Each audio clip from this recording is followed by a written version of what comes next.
And see what had happened was nah. Look, I got plenty to say. I got plenty to hear. I think that we got a little bit of a good conversation going today. So I'm just gonna start off with what's happening, fellas. Um, ladies and gentlemen in the audience, welcome back. Welcome to Start Button. We are here on a Sunday morning. As per usual. We have changed our times. For those who don't know, for those who are watching us later, welcome. We hope that you enjoy all of the content that we have today. We have some serious conversations that we want to get into. But as per normal, we're going to start with our introduction. So I'm King Anarchy. You can find me on Instagram, TikTok, all of those various places.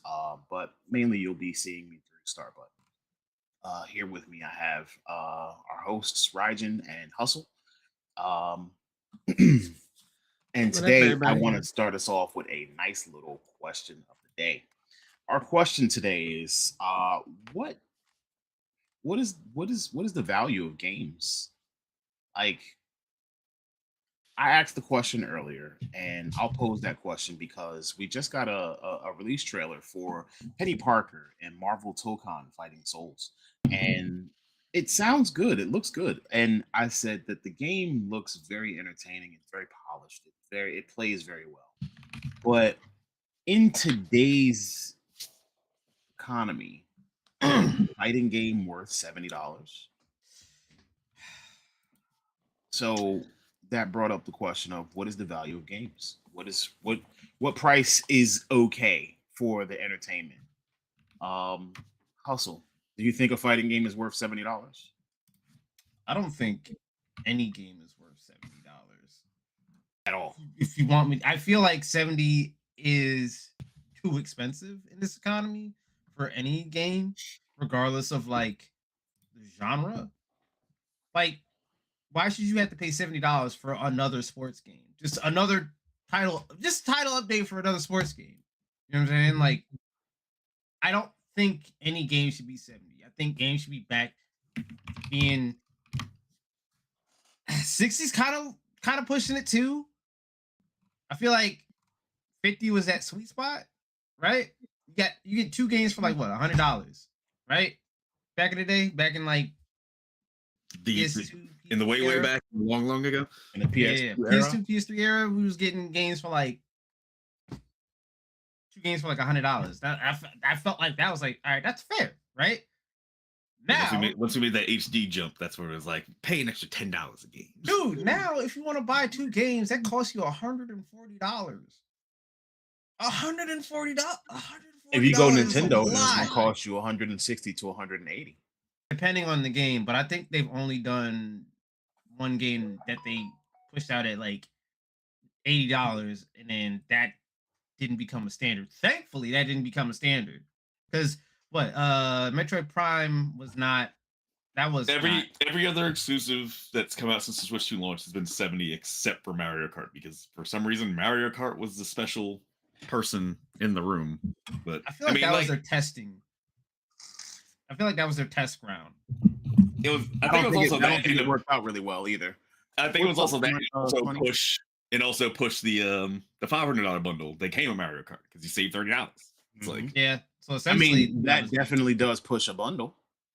If the game is going to be $80 and you want to sell the systems and you want to sell the consoles, knowing that you're going to get an extra game for another $50 does push a bundle.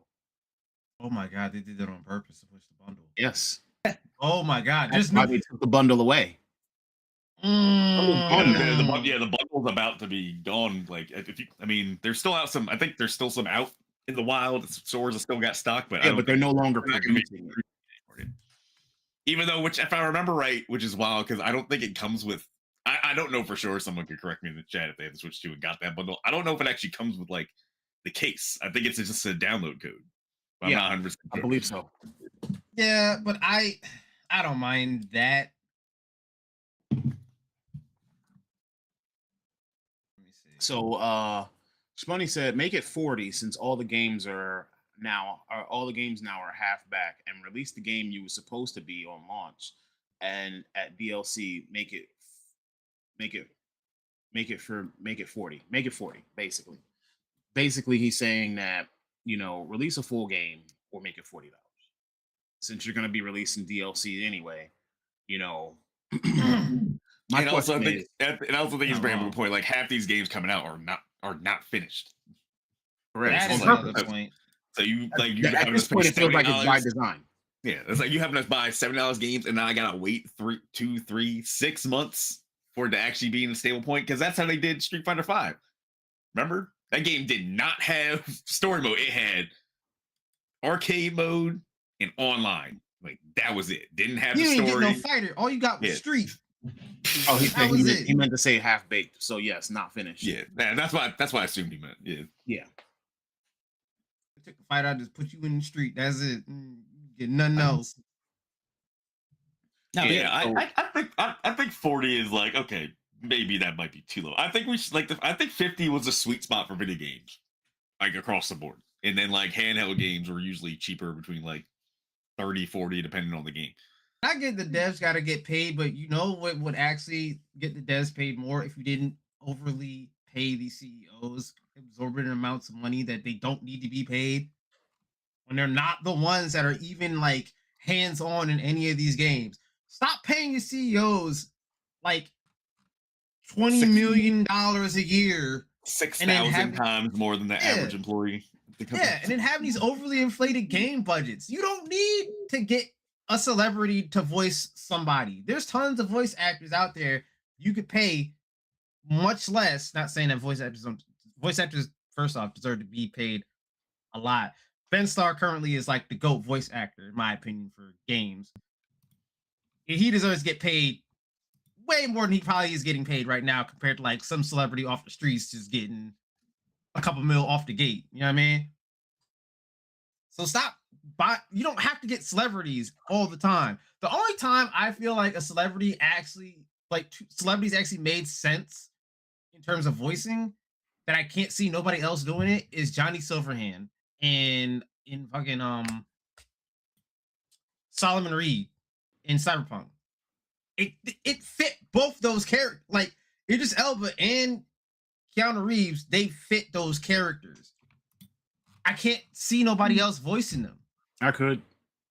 You can see somebody else voicing Johnny Silverhand? Yes. Who? I don't know, but I could I see can't. someone else doing it because if we never got Keanu Reeves, if we never got Idris Elba, and someone else did it, and they made it, and they had a crazy good performance, there would be no question. Like it's what I'm saying is I'm agreeing with your point. It's not always necessary Yeah. to get a celebrity to do these voices. And to be Yeah. honest with you, had you given someone who is not known in the industry an opportunity, they could have performed and they could have presented that character in a way where you were still moved, it would have made no difference. Like Keanu Reeves is cool, but I'm gonna be honest with you, Keanu Reeves being Johnny Silverhand is what moved Cyberpunk. It was marketing. Hmm. And At also, the end of that trailer, when you see Keanu Reeves' face on Johnny Silverhand, oh, he's in this game. Oh, I'm gonna get this. It's marketing, low key. So you save a little bit of money on your marketing budget. You pay that voice actor. You pay that actor. Hmm. and also sometimes you'll like going people that are unknown getting the voice actor. The girl who plays Grace in Requiem, like that was like she was like an actress in like smaller shows and stuff like that, but she delved in the voice acting. Grace is her first role, and she killed it. I mean, That is even true. people like Channing Tatum jumped into voice acting. What the hell did he voice? Channing Tatum actually stopped doing a lot of on-screen roles and primarily voice acted. I don't know what What? video games he He might have was- voice acted in, but he was recently he was in the Demon Slayer Infinity Castle dub recently. In the dub, Whoa! we watched the Japanese version. He was in the dub. Yeah, Channing Tatum's voice acting credits are actually like growing a lot as of lately. I don't know about Is about Keizo? video games, but he's been voice acting a lot more. Oh yeah, he did voice Superman in the Lego movie, in Lego Batman movies. Yeah, Mhm. that was him. Also, he did that America anime movie Netflix did, where they basically they're like the Revolutionary War is like a crazy over the top like I anime still need to battle watch movie. that. Yeah, I think he was like George Washington in that or something like that, if I remember right. Migo Yeah. and Smallfoot. Walking the Book of Life. So yes, to your point, I do see giving people an opportunity to you know, be put on as far as I know, but like if you look at Expedition 33, yes, you gave credit to Ben Starr, but like didn't they have a celebrity didn't they have a celebrity already in there too? Like Yeah, you had Andy Serkis, you had Charlie Charlie, Cox. you know, Those are the two big actor, like non, like main voice actors. But like you could argue Andy Serkis is a voice actor anyway because he's done motion capture stuff like most of his career, like Gollum, like like everything like that, and King Kong, all this other nonsense, and Planet of the Apes. True. So he's always been like an actor, a really good actor, but also like delved really deep into voice acting too, which is cool. Yeah, he was Heavenly Sword. He was the main bad guy in that, if I remember correctly, right? Mhm. What else he was? He was in. But to go back to the original question, I think it's just weird how we keep how companies just don't want to be more efficient with making games because it seems like a lot of these companies are just bleeding money when making these games. Yeah. And when you like at the end of the day, it's just like when you look at what other companies do, like Expedition 33, for example, like we were just talking about, and deliver Game of the Year with a fraction of the budget, and they release for 50, right? Yep. Yeah. And so it's like, oh look, one of the, arguably game of the generation, $50 at a fraction of the production costs. What was the Why can't you do what was that? the so what was the cost of Baldur's Gate 3? It's over 100 million, I think. Let's see. Baldur's Gate 3 budget. 100 million is not absolutely terrible, but like Potentially up. It says they never gave a file number. Over 100 million, higher, potentially close to 200 million. okay, That's not bad. all right. I'm gonna say that's a drop in the bucket compared to a game like GTA 6, which is over $2 billion. I don't know why that's over 2 billion. Like why? I mean, with as long as they've been developing the game, it makes sense because even if you just talk about paying the people on your payroll, you're already talking millions of dollars, hundreds of millions, probably hundreds of millions of dollars just off your staff for But how much you want to bet? each year. But how much you want to bet? Most of that is probably your advertising budget. What 'Cause advertising budget? They ain't it's about advertised to be a nothing big yet. rollout for They it. made 2 trailers. Nope, I'm not talking about that because we still aren't closer to the date. Like once we get closer to fall, they're going to do a big rollout, advertising rollout with contests and crazy like appearances and shit. And See, they'll probably do a Call of Duty that's hire a bunch of celebrities promote the game, everything like that. I mean, they already had T-Pain work on the game. Advertise it in Times Square with that. You also have to think about crazy music. billboard that they got, which that costs a lot of money to advertise your shit in Times Square. That is expensive. That's like Super Bowl levels expensive to advertise in Times Square. They'll probably do that. Again, you also have to think about the licensed music that you're getting for this game. Yeah, a lot of the money does go to that too. Yup. Like I said, they had T-Pain work on the game in some capacity. Then you have your development costs, your actual development costs, animation, scripting, writing, voice acting, motion capture, studios, rental space, etc. So, you do that for 10 years and you get a nice little healthy little high budget that you have to try to make back. Yeah. How are they going to make $2 billion back? I have no idea. How they're going to go in the green at this point, I don't know. But it's Rockstar, And for all I know, they could just resell the game on the next 3 platforms that we have coming out, or they could try to go for a record and go for 4 consoles, 4 generations. And then the new joke will be we're never getting GTA 7. Well, it also depends on, does this move console sales, because it's only coming out on console first, and there's going to be a long ass wait I'm between about to present console something to you launch real quick. to PC launch. I'm about to That's present something to you real quick. I just want you to see how how crazy it is. I want you to think of it in this term. If I actually if my baby was born the day that GTA 5 came out.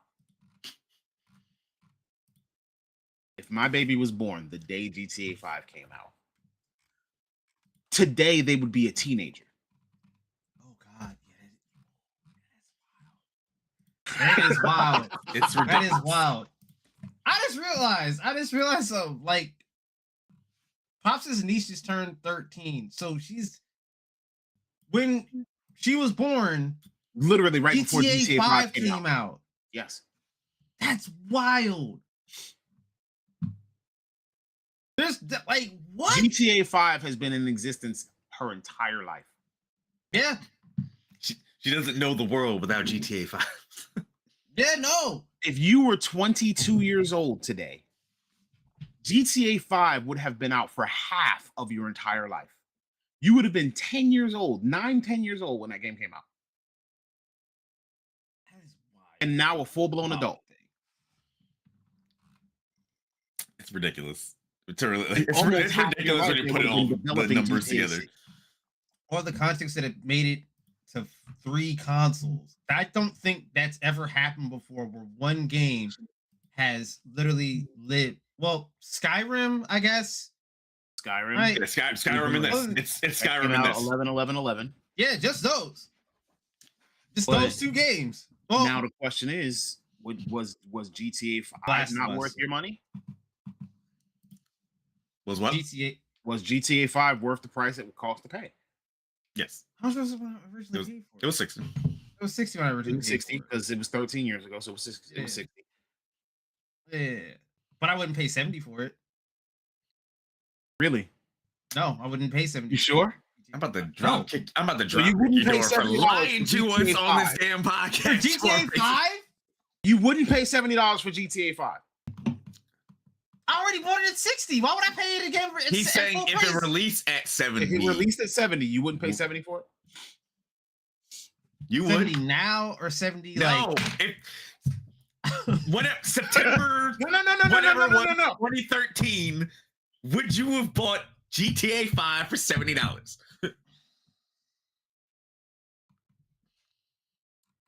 Yes, but it doesn't mean it's worth no. Okay. Now here's where I'm gonna mess up the entire argument. If you got me by the balls, price wise, you got me by the balls. No. What am I gonna do? Here's where I'm gonna mess up the entire argument because you didn't want to pay $70 for GTA 5, right? I still don't. You still don't. That's fine. How many platforms did you have GTA 5 on? PS3.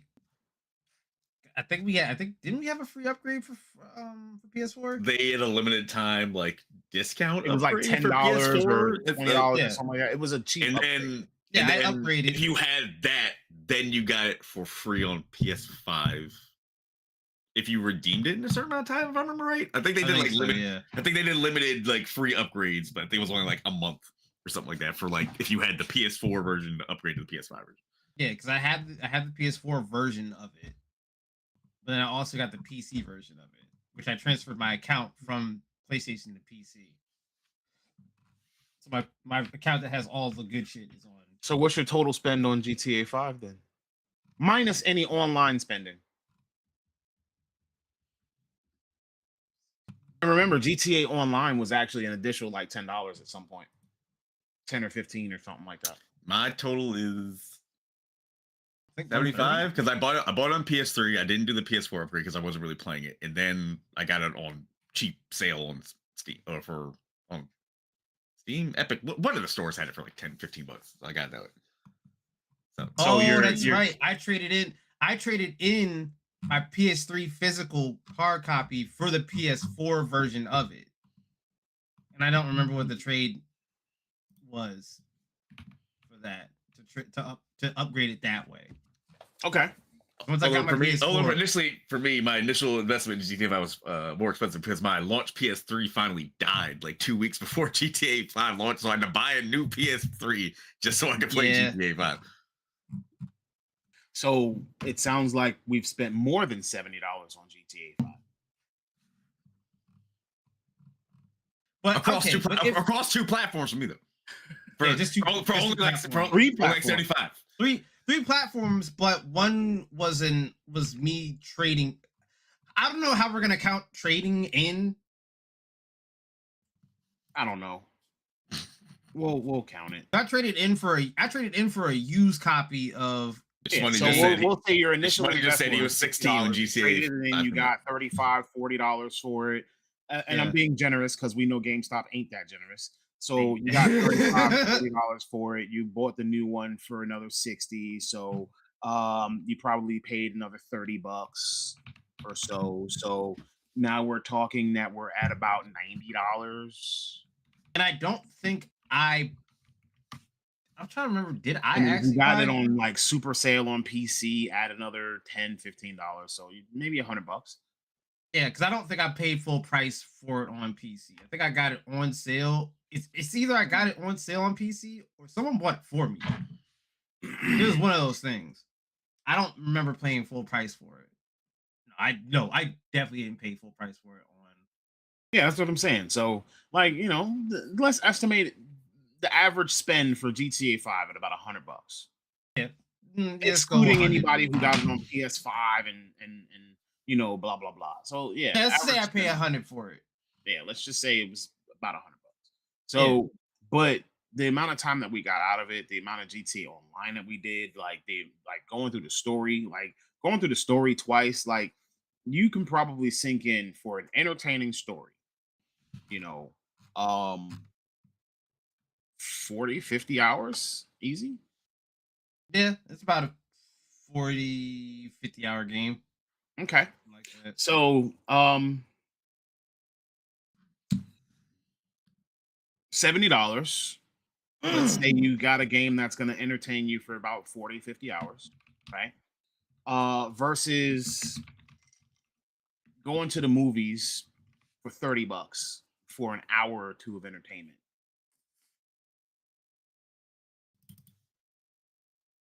And I'm only saying $30 because let's say your ticket is 15, 10, 15. You get popcorn and a soda is another $15. It's $30. You spent 2 hours in the movies. Half the time, some movies ain't even worth it for them 2 hours. But I'm- you'll know that till I'm you go see being it. realistic. I'm just trying to put a value on I'm trying to figure out what do we put a value on when it comes to our entertainment, because even buying Blu-rays and buying movies, yeah, you can watch it over and over again, but it's still gonna cost you at minimum $20 or a 2-hour movie that you might watch. If you're like me, you're gonna watch it once and put it away. If it's your favorite movie of all time, you're gonna play it till the disc breaks. That's true. Did that before. So then it starts making things like streaming more appealing. It starts making things like Game Pass look more valuable I mean, because you're not making that unappealing. initial spend. And then when you find something that you like, that you feel is worth it, or if it's on sale, you'll be like, oh, I don't want to have to worry about Game Pass taking this away. I'm going to go buy it. Or you could buy it at discount through Game Pass so that you'll have it on the Xbox network, even when Game Pass has come on. Because that's also an option. Very true. True. Although I will say now, streaming seems to be getting less appealing. Well, the reason that streaming is becoming less popular, let's talk about that a little bit. Think about how many different streaming platforms there are for movies and entertainment and TV shows. Think about how many streaming platforms there are for music, So everybody's competing for your dollars, and everybody is also competing for the increase in prices. So they're making it so that streaming was supposed to be your alternative to cable. You have on demand entertainment when you want it, how you want it, for as long as you want it, as long as you pay this monthly fee. Now, streaming is technically turning into cable because now they're offering live TV. They're offering this, and this platform, and all of them are going to pay the price. All of them are going to raise their prices until they can get whatever they can get, until they start losing subscribers. So we need more money because it's costing us more than we expected for us to continue to host all of these movies, and we want to provide you with more content. Netflix is at approximately what, $35 a month now? I think 30, yeah, for 4K and like 4 screens or something like that. Yeah, it's like 35 a month. Yeah. And I don't know why you need 4 screens when, you can't share your password no more. So exactly. But that's neither here nor there. But you're talking about $35 a month for 4K with however many screens. Now you take that 35 and then you add in Hulu, which is like $18. Then you add in Disney Plus, which is another $10, $12 a month. Then you add in I'm not counting the bundle of Disney Plus. And well, if you do the Hulu, that. Disney Plus, ESPN, you should be bundle. doing that. Yeah, you should. They But force you like, to do it, basically. and Hulu is like $18 a month for no commercials. Then you add in Paramount Plus. Then you add in your Apple. Crunchyrolls or your High Dives. Then you add in, whatever other, Peacock. HBO Max, your Peacock, your Apple TV. Your... Amazon Prime or Prime at Video. what point are you Although not paying Prime Video is cable? packaged into your Amazon Prime subscription. Yeah, but now Where you does gotta pay it extra end now before you that. just want to go back to paying for cable again? And also, Prime is doing that Netflix BS. So they're gonna put 4K behind another paywall. Correct. That's So, like, here's the thing. You look at it and you're like, this is a little much. But then you start thinking about, well, what is the value on my entertainment? All of these are luxury items. You do not need any of them. None of them are necessary to survive. So now they're looking at it because they're the big bads that are charging these prices. They're looking at it like, well, if you don't want it, then don't buy it. But they know you want it.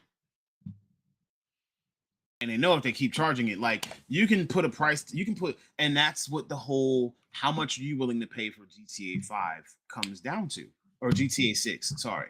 Remember, at like, how much, what's the limit? You know what I'm saying? Because sooner or later they're going to push us to our limit. What are you willing to pay for a game that you automatically expect to be good? Is it $100? Is it $150? Oh, you're gonna get more than 100 hours out of this game, so we're gonna charge you $100.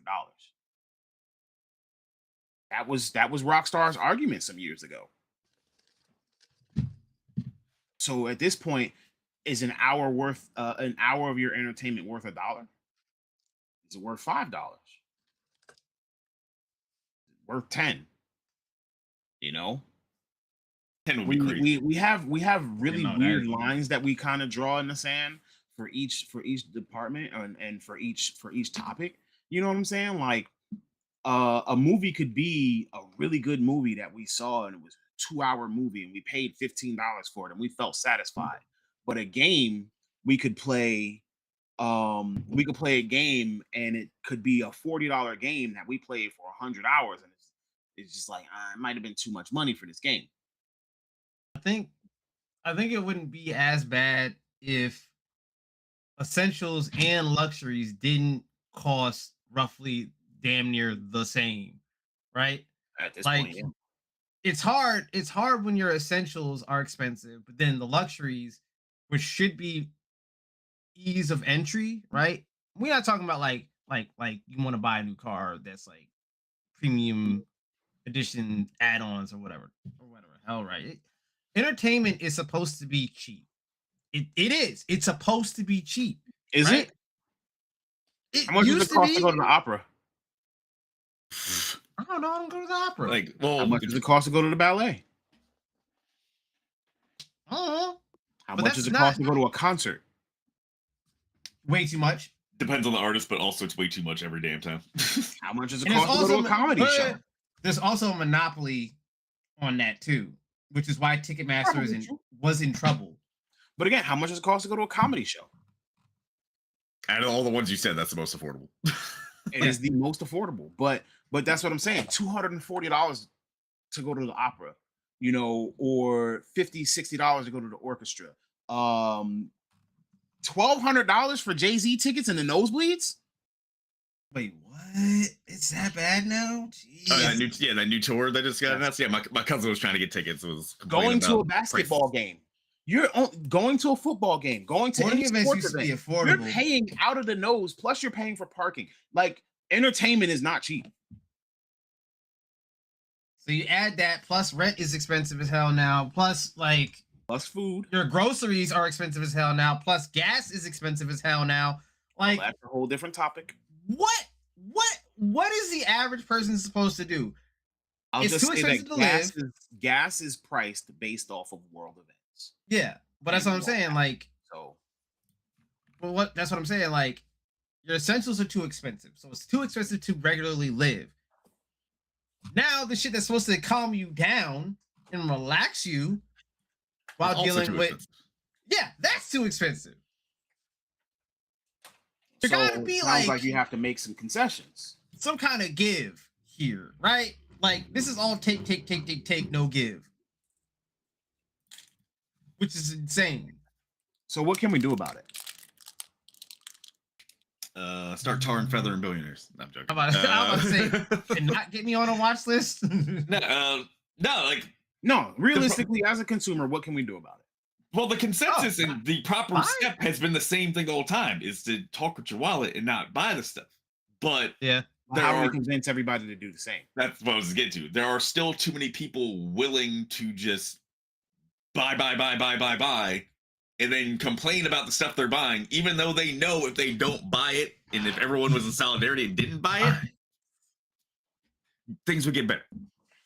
Gun and ball gamers, they no willpower at all.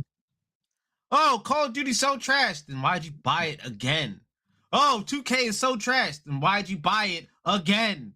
Every year. Every year. Man, they didn't do shit with this new man. Why are you still playing though? I don't know. People, no, here's how bad it got. People were bragging about spending hundreds on VC before the new 2K came out. What? Oh yeah, that screenshot share that dude bought like 1.5 million VC before 2K26 dropped. I'm like, You bragged about spending $800+ to pre-buy DLC and microtransactions before a game came out. This is what's wrong currently in the industry, in these gamers, is that shit. That's insane. Like, y'all here's the thing what's happened. We have now in the gaming space gotten a bunch of gamers that are essentially gambling addicts. Okay. That is a problem. Because a lot of these gamers, they want they want these mechanics. I don't know, because I don't mind have a these gambling mechanics if the addiction, game is free. huh? I don't mind these mechanics if the game is free, and as long as those mechanics are not something that I'm forced to interact with. I'm not going to touch them, but like, yeah, like if it's Yeah, free, like, it's you like, can put them in there, and that's fine. Like, okay. as a gotcha gamer, as a person who plays those kind of games, you know, I don't have a problem with picking up a game that's a gotcha game, playing it for a week, a month, a day, if it's free. And then if I don't like the actual gameplay loop, I put it down. Whereas if I like the gameplay loop, I'm probably going to end up playing this for years. And, you know, if I feel like there's something that I want to spend a little something on, like you can still, like, I understand that you still need to make your money. You know what I'm saying? But it makes it feel less egregious if you gave me the game for free and then you allow me to interact with At least gives you some kind of extra stuff illusion. later. You know what I'm saying? Like, at least now I'm getting value. Now you're baiting me in. You know what I'm saying? Like, you're baiting me in to spend because I didn't have to spend on the game. But when I pay $60 and $70 for your game, want to have to interact with your microtransactions in order to progress on some alternative mode because you decide that you want to make a little extra gravy. Yeah, you cannot play sports games now because they will all of them are going to get you on microtransactions. They all They're have gonna some kind of a force build you. mode. FIFA and Madden and all of them have some kind of a build mode. Oh, you want to get where your character up? you want to buy more characters, you want buy to build your part- roster. You want your custom character to have like crazy stats or whatever. You want to make all these builds. I guess you're gonna be spending hundreds of dollars just to make a build for that character. It's like, bro, I'd rather just go out. I'd rather just spend that money on Jordans and go play actual basketball. Like dead ass. Like I'd rather go spend it on some LeBrons or some Jordans and a new ball and just go to the court, meet some friends, and actually play. If that's the case, because that would be less expensive than building a character in 2K. You know, it's a factor I just thought of that makes all these sports games more popular than XR. Fortunately, we're all old and can't be doing all that like we used to. So you got the game for it. Yeah, that's true. But isn't that the purpose of gaming in the first place? Escapism.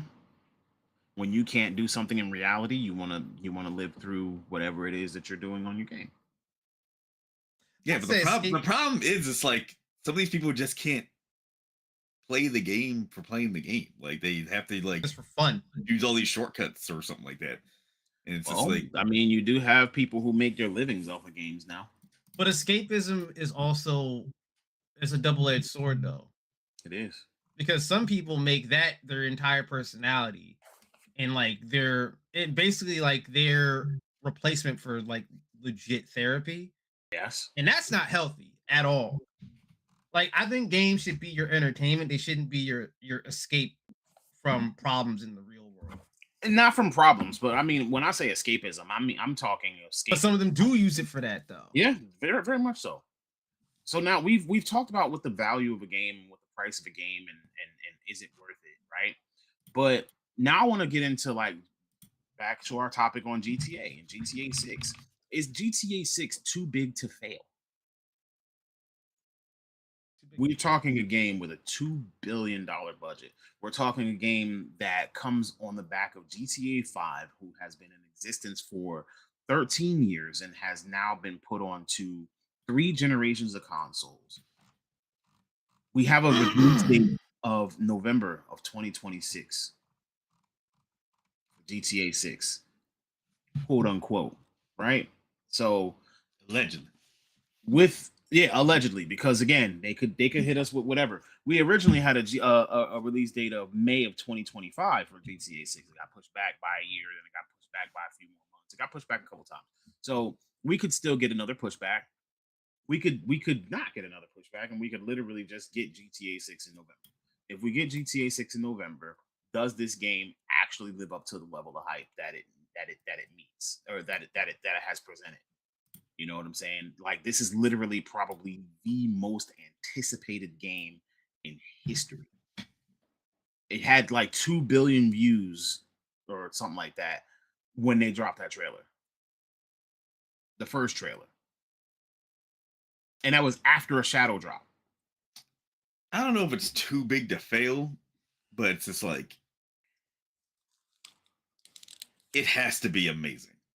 Or like it's still gonna sell, but I think it's also if it's not everything 5 was and then shooting on all cylinders even more so than 5, I think it's gonna leave a sour taste in people's mouth. Like they bought it because they waited so long and they had to have it, but it's just like if can you imagine how many people were like, yeah, 5 was better. Can you imagine if there was like that was a crazy consensus for when GTA 6 came out? Yeah, 5 was much better than this. This is not it. Like that would be crazy to hear. Because so far, what I'm seeing, it looks like it's shaping up to be better than 5. Because I do have my issues with 5. Like 5 is a good game, but it's not, in my opinion, still not better than 4 in a lot of aspects. Like the map isn't better than 4, which I've talked about numerous times. The story is cool, but I think going across 3 different characters, it gets kind of like less focused. I want to say, like, it all ties together in the end, but like there's certain parts that just kind of linger on a little too long with like Trevor. That kind of like Some people like Trevor the most. I like Trevor, Some but people like like I feel Franklin like the his most. section kind of slows down the pacing from like the really tight narrative that we get at the beginning with Michael and Franklin, and then it's just like, oh, this is getting pretty cool, building up to like the heist, right? And the first heist happens, and we move over to Trevor, and it's kind of like they kind of lost me a little bit there because we just got off a heist. We just got off of planning a Trevor dope did ass make the heist. game very funny. Him and Lamar. Yeah, yeah, but that like to me, I feel 4 was better than 5. That is me. That's valid. That's valid. But the I think thing that would is suck that if 6 is going to focus on the protagonist or the two yeah. protagonists. Two So protagonists, the girl yeah. and her boyfriend, right? Yeah, so there are a couple. So there is that So dynamic they'll there be that together ties most it of the time. narratively. Yeah, that'll at least keep the narrative very tight because they're a couple. So you're mainly going to be dealing with just the 2 of them, and it won't be as sporadically different Yeah, as it'll switching between probably 3 be one characters. story instead of 3 different stories that all tie together in the end. Yeah, exactly. So I have higher hopes for story wise that um we haven't seen the full map yet. We've seen speculated maps. We've seen the leaked footage that shows different areas, and it looks like there's a lot of towns outside of Vice City. So like they're going with the whole thing of like, yeah, this is like Florida, and here's a bunch of towns and other cities that are not Vice City, but we've detailed the living hell out of them. So it does feel like a cohesive world as opposed to like the Sandy Shores area of Grand Theft Auto 5, where I didn't really care for Sandy Shores, to be honest with you. It just felt like kind of afterthought extension, in my opinion. I don't know if anybody else felt that way about the area outside of Los Santos, but I was like, I kind of dreaded going outside, going outside of Los Santos. I was like, ugh. The question is, can any game live up to this level of hype? Like the level of hype that GTA 6 has right now, can any game live up to it? Like, if we got hyped up so much and then we decided when it came out that this game is not it's not what we thought it would be. It's a good game, but it's just not what we thought it would be. I feel like that's gotta be what happens with this game in general. I feel like now it's just like ascended to like now this otherworldly thing to aspire to reach in terms of Kind of like what quality. Call of Duty did. A little bit. Call of Duty had its ascension. Best shooter ever. Best thing since sliced bread when it came down to first person shooters. And you never thought that you would see the day where not just some people, but the literal general consensus is that a Call of Duty game sucked. Yeah, we've circled around to that era now for Call of Duty, and it's very possible that a GTA game could release a game where it's like, yo, this game sucks. It was ironic that who was it? It wasn't. I don't think it wasn't a dev that said it, but it was definitely somebody for Activision that did say that Call of Duty was too big to fail. I think it was the current. I think it's the current president CEO. of that, current CEO of that, who said that Call of Duty was too big to fail, and then it ended up failing, which was like ironic. They're like, Call of Duty is too big to fail compared to Battlefield. Who cares? Like, we're not even worried about Battlefield. Call of Duty is too big to fail, and then it failed. It's like now you Battlefield didn't. And Battlefield didn't. Look at you now. Now you look like an idiot. Mind you, there were a whole bunch of people who boycotted Battlefield because EA's studio changes. Yeah. And it still didn't fail. Yeah, they made bank from Battlefield. So like, Yeah. they're like, hey, you can play it all you want. We made like what was it, like $2 billion in the first like month, whatever it was. It was like I would have ended up buying it had they not announced that before it came out. I was literally on track to buying it. Y'all would have had me, and then you did that, and I was like, nah, I'm good, bro. I was like, I'm cool. Should just wait until after launch. Then by that point, it's like Money already I spent. already bought it. Yeah. But I think people do still have access to it through Origin or through Game Pass or whatever, because it's EA. It's not on Game Pass. Really? Interesting. That's right. We did have a conversation about that before. So when it comes to the way we started our show today, going from another angle, we already talked about pricing and how much we're willing to pay. How much do we think that GTA 6 is actually going to cost? And the question at that point becomes, we're at a baseline of $70, right? Mm-hmm. If this game is 10 times bigger than GTA 6, if this game is 10 times bigger than GTA 6, does it have a right to cost more? I mean, GTA 5. Yeah, GTA 5, sorry. Realistically speaking, it does not. Because we already seen what an $80 game tried to sell and did not. Because Mario Kart did not meet those expectations, I don't think. But Mario Kart is also not GTA 6.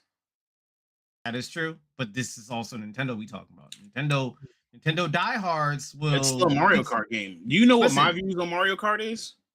And my views on Mario Kart are probably very similar to others. It's fun for the moment. But after the first little while, it could go. It's never going to be worth the most expensive price that you can put for a game. Like, it doesn't have a story. It's just straight. It's fun. It's multiplayer fun. That's cool. You don't get to charge $80 for it, though. It's cool when people come over, but who come over? Yeah, we're in an online era now. Yeah, couch co-op is not really a thing anymore. So it's just like, I don't know why. Like, it's not even like Nintendo's best-selling franchise, which is like the funny thing. But like, people not really, no. Yeah, because people but still go crazy for it. Like Smash Bros is like, obviously, but not counting Pokemon. Pokemon's the number one selling Nintendo franchise. But like, Smash Brothers, most general Mario games, people still talk about and play like that. Although Pokemon sells mainly a merch. I already looked up what sells the most out of Pokemon. It's the merch, not really the games, but the merch is what. Didn't Pokopia sell like? Didn't Pokopia sell like? To move a console is to say that you're releasing a Pokemon on it. Didn't Pokopia sell like 5 million like the first day or something like that? Did it? It sold a crazy amount like the first. They move consoles. Pokemon moves consoles. 2.2 million 4 days. That's what it was. That's still ridiculous. And if GTA 6 does come out at 100 or over, does this open the door for $100 games? I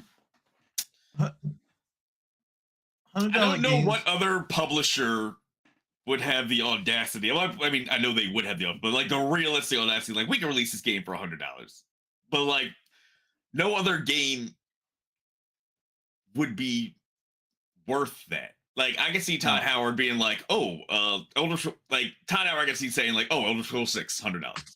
I can see Bethesda, Microsoft potentially try to do that, but I think they would be like, okay, this ain't GTA 6. Let's dial it back a little bit and keep expectations a little bit tempered. But that's the thing, though.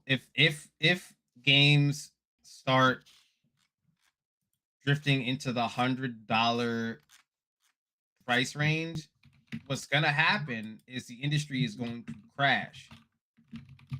What's gonna happen is gonna take the same route that the Neo Geo failed on. Because the only other game, let's say GTA 6 comes out $100. The only other game I could see being justified if it came out good would be like a World of Warcraft 2. Yeah, that's the only thing I could see. That's like, it's like, as far as like games that have like really affected people like that sell like that, it's like World of Warcraft, GTA 5 for some reason, and then like GTA 6, and then like that. People died playing WoW. Okay, literally. Now, with that being said, as a point, can a single player game release really dominate like that? Like, this is a single player game, technically. We don't have any confirmation of a GTA 6 online. We That is don't true. They have any- not mentioned anything about the online. I mean, we Right. know it's coming the because RP. Like, Duh. we know that they bought up 5M. They bought out the people who make GTA 5 RP and all of that stuff. But we don't have any confirmation of any of that. No confirmation. So essentially, whatever they charge, we'll be paying for a single player game right now. that's true. You're basically paying, so you're basically paying a higher upfront cost for the assumption that you're going to get a ton of content. Yeah, And With we the did the formal same thing. online We of did the the- same thing with GTA 5. yeah, because we had no idea that the online was gonna be a thing until they did announce the GTA Online before the game was released.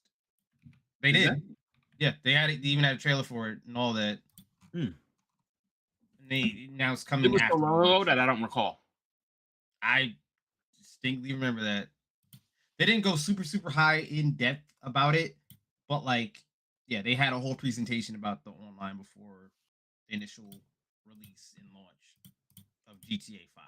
So there was that. I'm assuming they're gonna do that probably towards the summer as we get closer and closer to the launch window.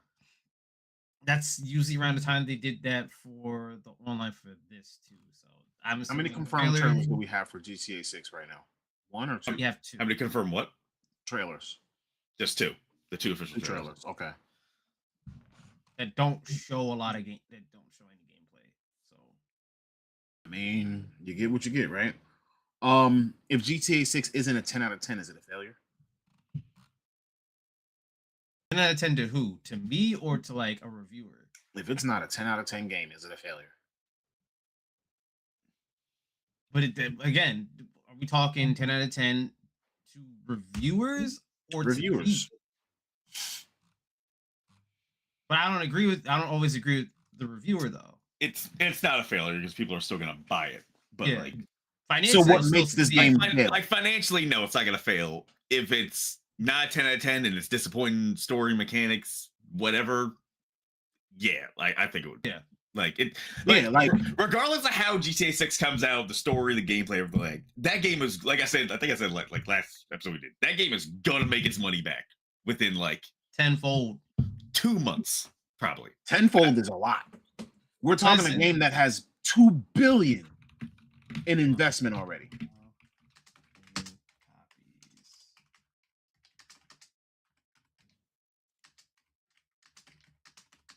Sell to make profit. Okay, so GTA 6 has to sell between 25 to 43 million copies to reach profitability. And for To become context, profitable at $70. and for context, I looked Oh. up Take Two release data for GTA 5. Since GTA 5's initial release, they made $10.38 billion.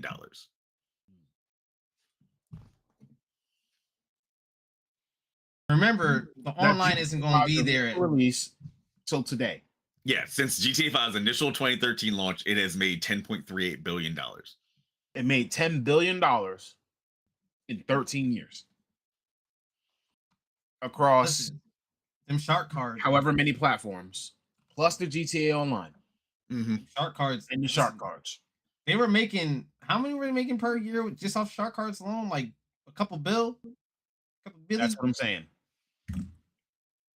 They were making a lot just off They of were shark making cards. 2 Like, they million, didn't need to but- do anything other than just put out GTA content. And that's again, that's 10. That's overall, it has made $10 billion over 13 years, including shark cards. Now And imagine, online, and expansions, and microtransactions, and multiple And people multiple rebuying platform it. releases. Yep. if So if we're 5, talking to get to $2 billion within first year. It's tough. I think it's gonna be tough. I think they can do it only because PS5 has how many sold currently? What's the install base? 90. million. And on top of that, you also have to think about it like this. Remember that any platform that you're selling your game on, they take 30%. PS5 is at 91 million. Right. And So Xbox- 91 million and Xbox- PS5s. And Xbox Series X is about 34 million. Right. Well, So we're looking at 120 plus million. X 30 million. That's what I'm saying. We're looking at 120 million consoles out there.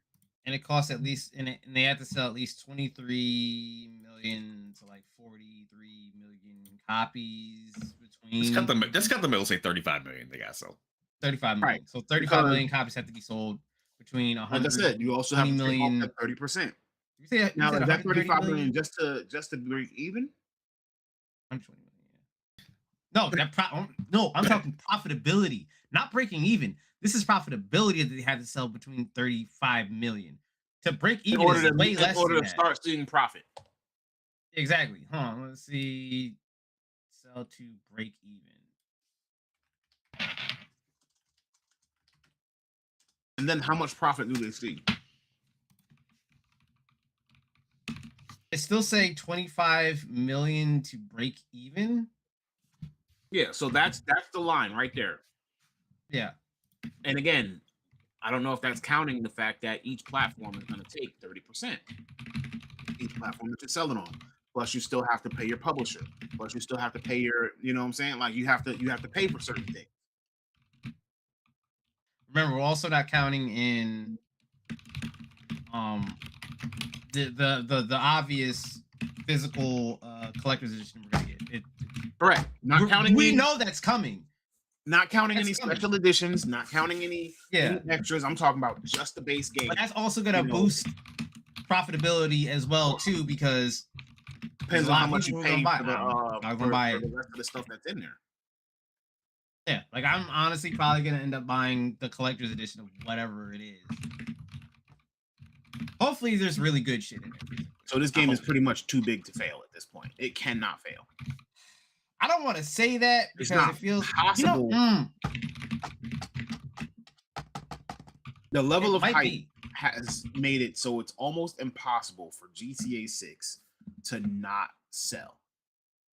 Call of Duty's problem too also was that it was on Game Pass, so you had the option to easily opt in and opt out of that shit. Well, the other thing is that Call of Duty is a game that releases every year. You get one. GTA 6 would essentially be a flash in the pan. It's once after 13 years. So that Call of Duty's downfall was actually something that, was kind of expected. Yeah. Anything that you're going to put out every year, you obviously have to imagine that you're going to get some degradation over time. That's it's like simple. Call of Duty is basically the McRib of games. Like it comes out. Hold on, don't insult the McRib like that. It comes out every year, but if that one year it don't taste as good as it did last year, it don't sell as well. Am I right or wrong on that? Like, let's keep it a buck. GTA currently is the chicken selects. The chicken selects of games. It's been like 10 plus years since we've seen it. So when it finally comes out, its sales is like crazy because we haven't had that in like 10 plus years. Nah, you know what GTA 6 is? It's the Szechuan sauce. Oh, yeah, you're right. Yeah, you're right. Yeah, you're right. You're right. Yeah, you're right. If it ever comes back again, we're gonna absorb it so fast. I ain't gonna hold you. When that Szechuan sauce came out, I did collect a bunch of packets. That just sitting in my fridge. I was just, listen, I may never be able to get this ever again. And technically, they proved it. You may never be able to get it ever again. That's like if they all of a sudden stop producing Chick-fil-A sauce. Oh no, that was crazy when they brought the Szechuan sauce back, especially with the Rick and Morty tie-in, and like that was sold out everywhere. So, I asked something smarter than us because I was curious. I went to some online AI nonsense And the question I gave it: if GTA 6 releases at a cost of $69.99 with an average platform cut of 25%, how many copies would Rockstar Games release to break even and then become profitable? I just said 25%, so taking into account the different stores and everything like that. And I said, if possible, take variables into account like employee payroll, advertising, maintenance costs for online. The reported budget is allegedly $2 billion. And it said, Oh, okay. yeah, I basically tried to give as much information as I could because I was curious what it was going to say. It says, estimating that break-even copies, taking into account $2.99 budget, advertising, payroll, price of the game, platform cut, 54 million copies, which is not hard to do because GTA 5 sold 185 million. So Yeah, But it sold 185 million when? How many yeah, copies across did 13 GTA 5 years. sell in its first year?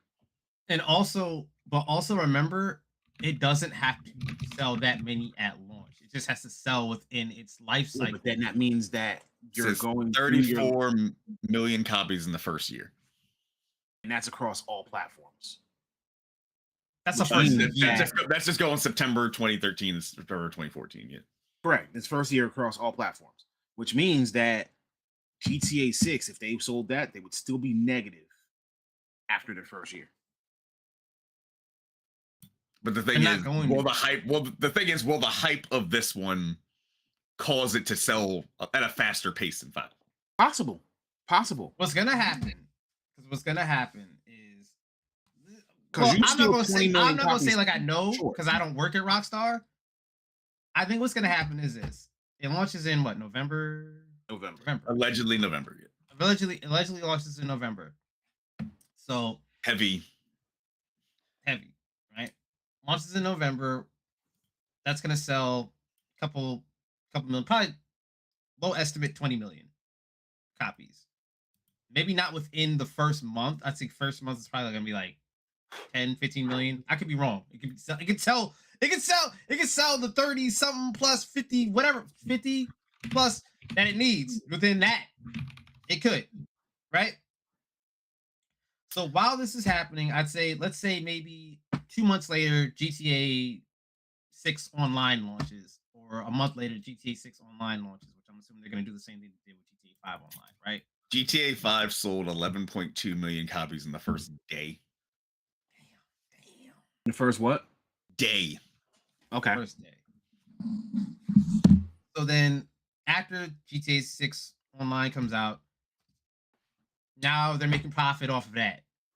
That carries them to the PC launch, which now everybody already bought it on, not everybody, but a significant portion of people who bought it on console, but are GTA 6, that are GTA, that are 5M role players, they're now going to buy GTA 6 on PC. And there's a lot of 5M players. There are. Remember, you got celebrities playing 5M now, like rappers and shit that play 5M, which good on them, because I'd rather you, if you're gonna do street shit, I'd rather you do it on a game than like in real life. I think that's, in my opinion, I think it's a good thing, right? And they're telling their base like, yo, you gotta, when this shit comes out on PC, you have to get it. Because we going back in, we're gonna be in GTA 6 role play. There's like a couple Florida rappers that I've kept track on that they're gonna wanna play that online in GTA 6 role play, because they get to play in virtual Miami now, right? So now you're making up the rest of whatever it is that you need just off of that alone. I'd say, like, I want to say PC release is probably gonna be 6 months after. That's my low estimate. Maybe not a full. I don't think it's gonna be a full year. I can't imagine it's gonna wait a whole full year for PC release. So essentially, it's still too big to fail. I think it might be too big to fail. I think it might be too. It might legitimately be too big to fail. It's been a long time since 13 years. Content 13 star. years. Content star. Like, he was starving for a new GTA. Like, let's be real. You can say what you want about Rockstar all day long, but they are the king of open world games. They are the kings of that. They know They are, you know, when it's a Rockstar open world game, you know you're getting the highest quality. You know you're getting the full value of what you're paying for, and then some. They don't waste. One thing I love about Rockstar is that they don't waste their open worlds that they make. It doesn't just feel like it's open world just for the sake of being open world, right? Like it feels like it could only work that way for that game, right? Like Bully's a prime example of like a perfect open world game, in my opinion. Which I didn't play Bully, so what? You gotta play it. Bully's great. It's very it's too underrated. late now. No, it's not. You can get it on Steam. That's not the point. He's just saying, is he actually gonna play it? Yeah, like it's too late now. Like, Got a great story. sure, but now I'm looking at what PS3 graphics, PS2 graphics. PS2. You a graphics snob. I'm gonna be honest Right. with you. It's the big 2026, sir. I ain't doing that. No retro for you? Rarely. Hold up. So what retro game would you still play? Sonic. Okay. All right. So you're not completely you're not a complete snob. I've gone. What happened? You're not a complete snob. Nah, I've gone back to like He's like, Dragon Ball GT Final Bout. I've gone back to ew. Greatest Dragon Ball game of all time. I've gone back to Ultimate Battle 22 and Legends and Sonic the Hedgehog 2, 3, Sonic and Knuckles. I've gone back to the old Super Mario's. Like I went back to Mike Tyson Punch Out for a while. I've actually whipped out the Nintendo at times and just made sure that I got my little retro in. That's why I keep my old consoles. I got a PS3 and a PS4 sitting right next to me, but you talking about going back to like Bully? I'm like, I have to be in the mood. And I've never played the game, so there's no mood that I can get into, is what I'm saying. But it still stands what I'm saying. Like Rockstar they basically are the architects of good open world games, right? Like some people like to throw that title towards Skyrim for whatever reason, but it's like, nah, it's Rockstar. Rockstar knows what they're doing when it comes to this open world shit. So you're gonna get a good open world game out of this. I got my issues with 5, but that's me. That's like a personal preference rather than like It's the a general bad game. consensus. Yeah, it's an opinion. It's not. That's how I feel about 5, but 5 is still a great game. Like I would still put up 5 and play through the story again. Like I'm not gonna. Yeah, I mean, I for sure would still play 5. Yeah, it's still got a good story. It's just I just didn't think it was as good as 4. 4 I thought was like true evolution of GTA, more mature story, graphically impressive for the time it came out. So much interactivity with the city. The NPCs I think are still the most wild in that game, like the most realistic in terms of their AI in 4. Like making random phone calls, all sorts of other shit, like full conversations, interactivity between each other. I think that's unmatched, in my opinion. In 5 or 4? 4. I mean, 5 really did some things. They just didn't do it on that too. level. And Yeah. remember that 4 sometimes it could be looked at as intrusive. As often as it happened. It was divisive in terms of like it was very divisive at launch because there were people who were just like, oh, this is too serious for Grand Theft Auto. We don't like that. So that it became the whole thing of like people were like, well, I like Saints Row because Saints Row is more like old GTA, which in my opinion, I don't think is really true. Like if you look back at like Vice City 3, San Andreas, they all were kind of serious. I like Saints Row because Saints Row was more silly. I did not like Saints Row when it got too silly and you ended up in a dream or on a spaceship. 4, three was like the apex of that. 2 and 3 were the prime Saints Row games to me. And in You know, I get four, around. boy. I get to do a whole lot of gang shit. You know what I'm saying? Like Four should have just stayed DLC like they had originally planned it to be. It was supposed to be just DLC for 3, and they're just like, oh, we just turned it into a full game. And it's like, no. Why am I in space fighting aliens? Why do I have superpowers in the Matrix and shit? Like, what is why am I doing this? all right. So to not dwell too far on, you know, like we've definitely dived into GTA, we've dived into the value of game. Whatever. I think we're gonna cap today off with this one. I want to talk about the future of gaming, and I want to talk about DLSS and DLSS 5. I know. You've been waiting for this. You got some things to say. I'm here to listen, but I want the audience to get an understanding.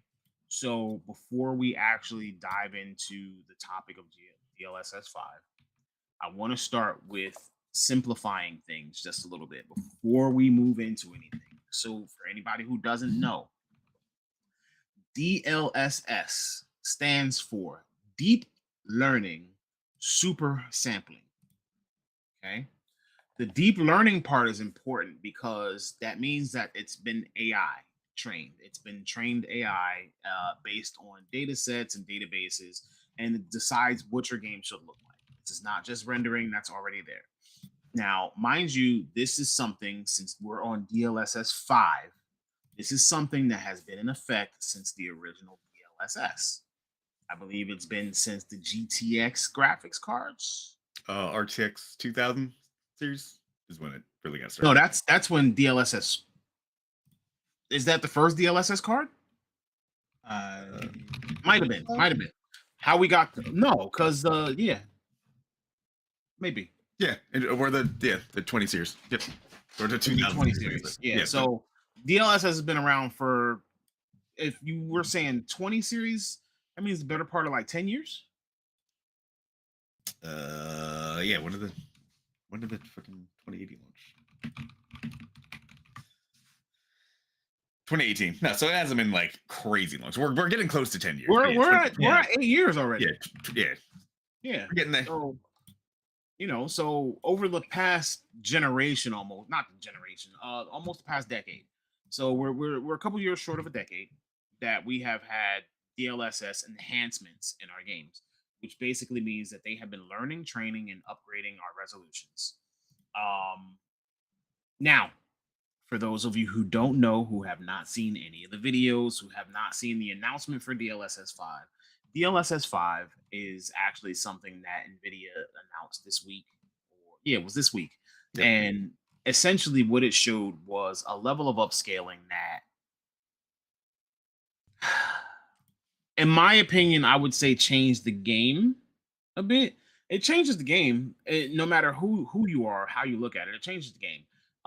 Whether it's for a positive or negative is actually up for debate. Most of the industry is actually up in arms about it.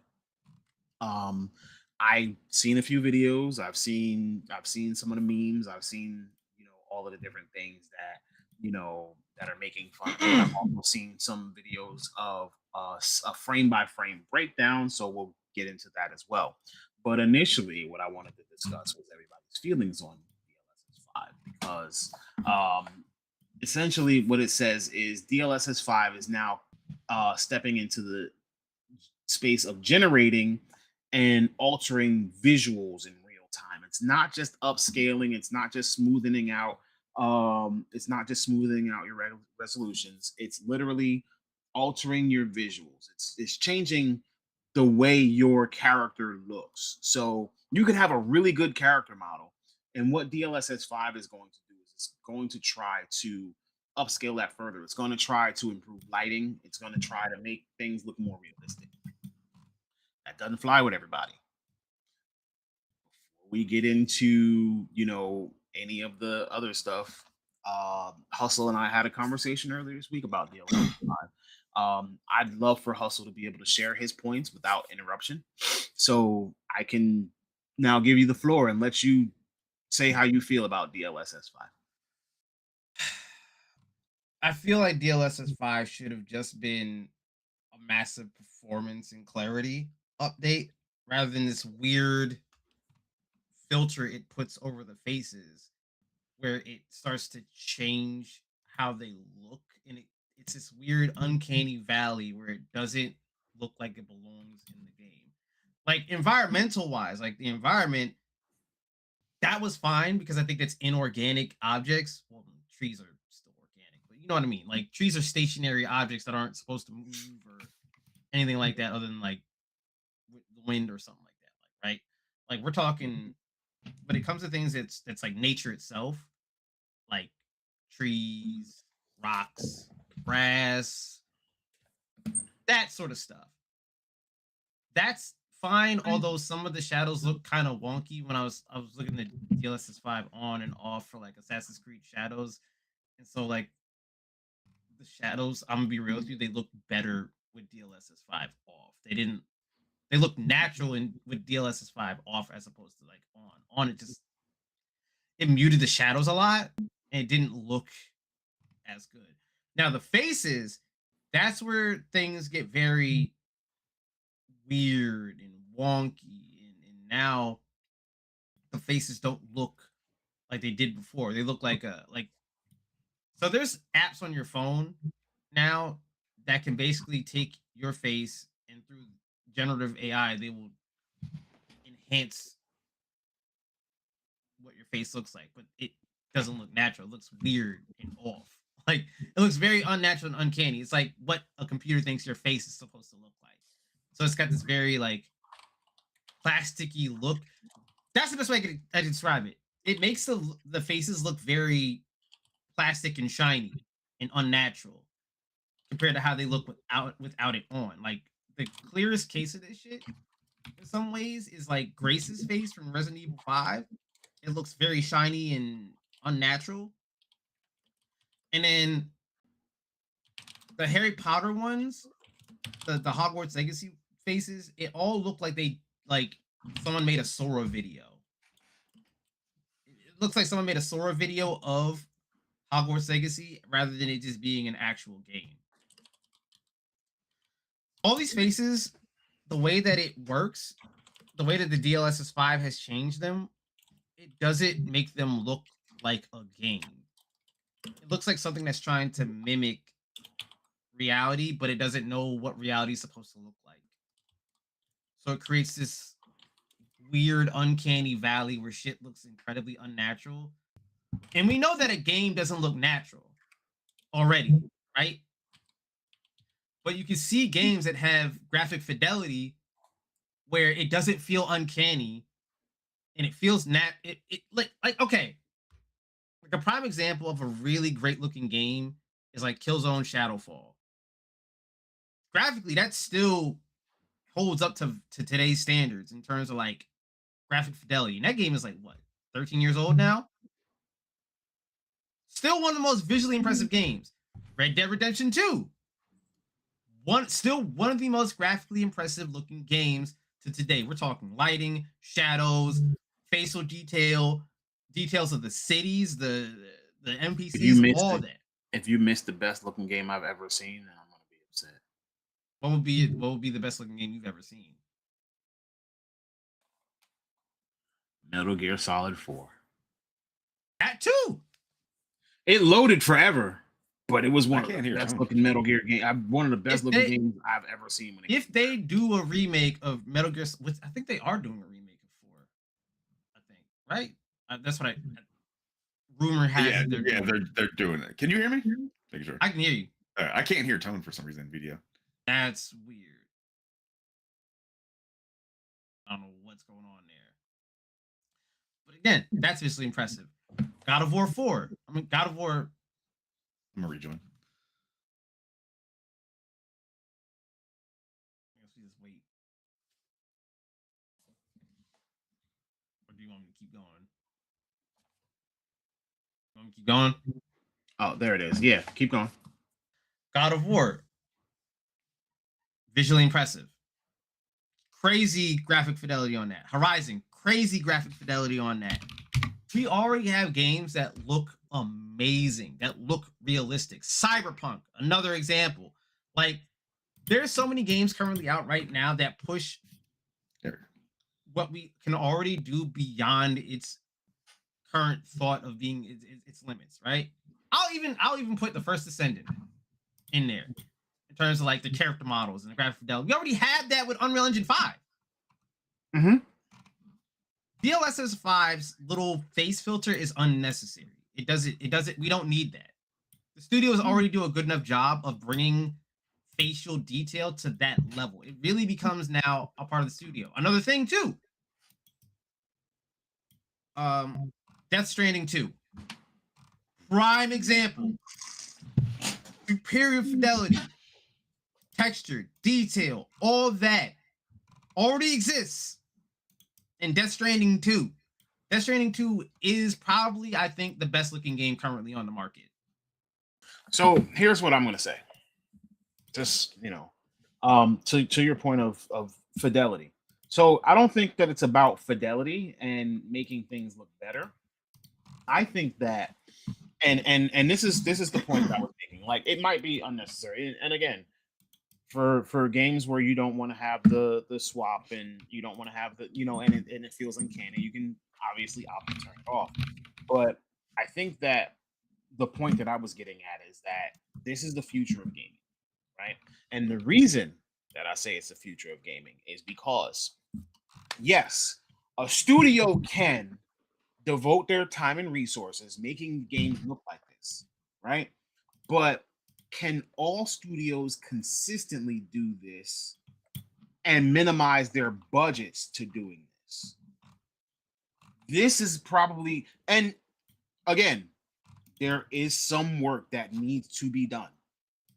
Not saying that this is a finished process, not saying that, oh, this is the most amazing thing since sliced bread, but I'm saying that I could see this shaping the future of gaming, where your devs are now going to start trimming their budgets because they can start making good models, really good models for systems like consoles, etc.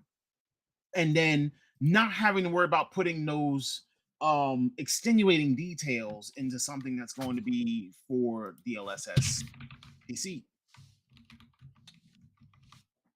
They could work with DLSS in order to try to make sure that what comes through with DLSS 5 is what they actually intended, instead of the uncanny face swap. Remember, it feels uncanny, it feels like a face swap because that's first rendering on a non-trained, whatever, for DLSS 5. It's first time, first go. Now, what I will say is that I watched the video from Gamers Nexus.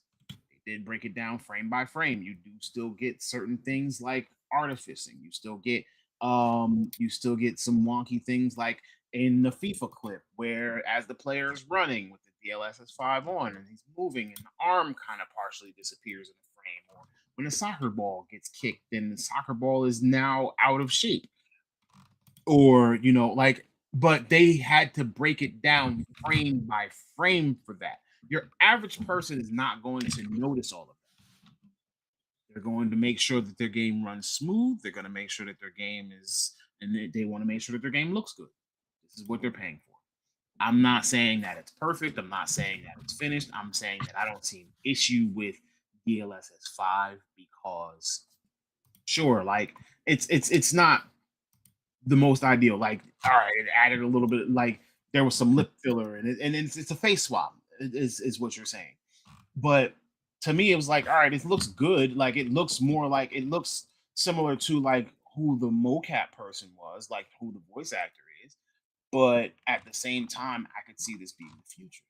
That's my take on it. I could see this being something where they are, they can put less time and effort into the minute details and focus on the overall, and then how to make sure that game, because obviously games got to go through all of these different phases, right? So I could see them focusing a little less on the minute details, knowing that that's going to help them along. Like, now that NVIDIA has announced, we finally have a show. The show is actually complete. But now that we have DLSS 5, right? you have not just Nvidia making graphics cards and chips, right? You have AMD, you have Intel, you have other companies that are making GPUs. So now that Nvidia has introduced DLSS 5, you're gonna have to get an answer from AMD. In some The way, next version of FSR. yes, but that's what I'm saying. AMD is going to have to answer this in some way. How? How do they answer this? This is and that's what my argument is that it may not be perfect, but this is pushing gaming into our next generation. I think my take on what I saw, because I wasn't really part of the long conversation y'all had, was just like I was kind of like not on the fence, was just kind of like gotta see more from something that anything that looks good, because I am like of the opinion that like those first videos look like trash to me. Like Hogwarts Legacy example looked terrible. Like I was just like this. Like the only ones that looked okay were like Leon and Grace from Requiem.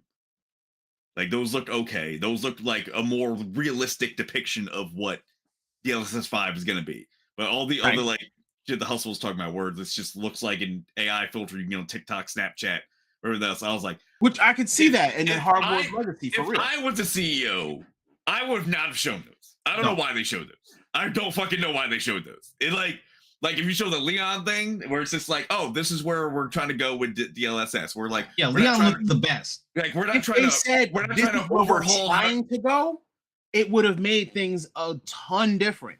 Yeah, but instead willingly showing that trash footage of some of those other games, I was like, that was an active choice to show this. Like, cause I'm sorry, I have to harp on Hogwarts Legacy.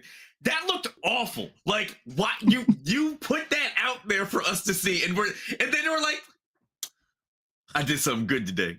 Yeah. Wait, it's literally going back to the old Simpsons episode. Wait, are they booing me? No, they're saying boo earns. Boo earns.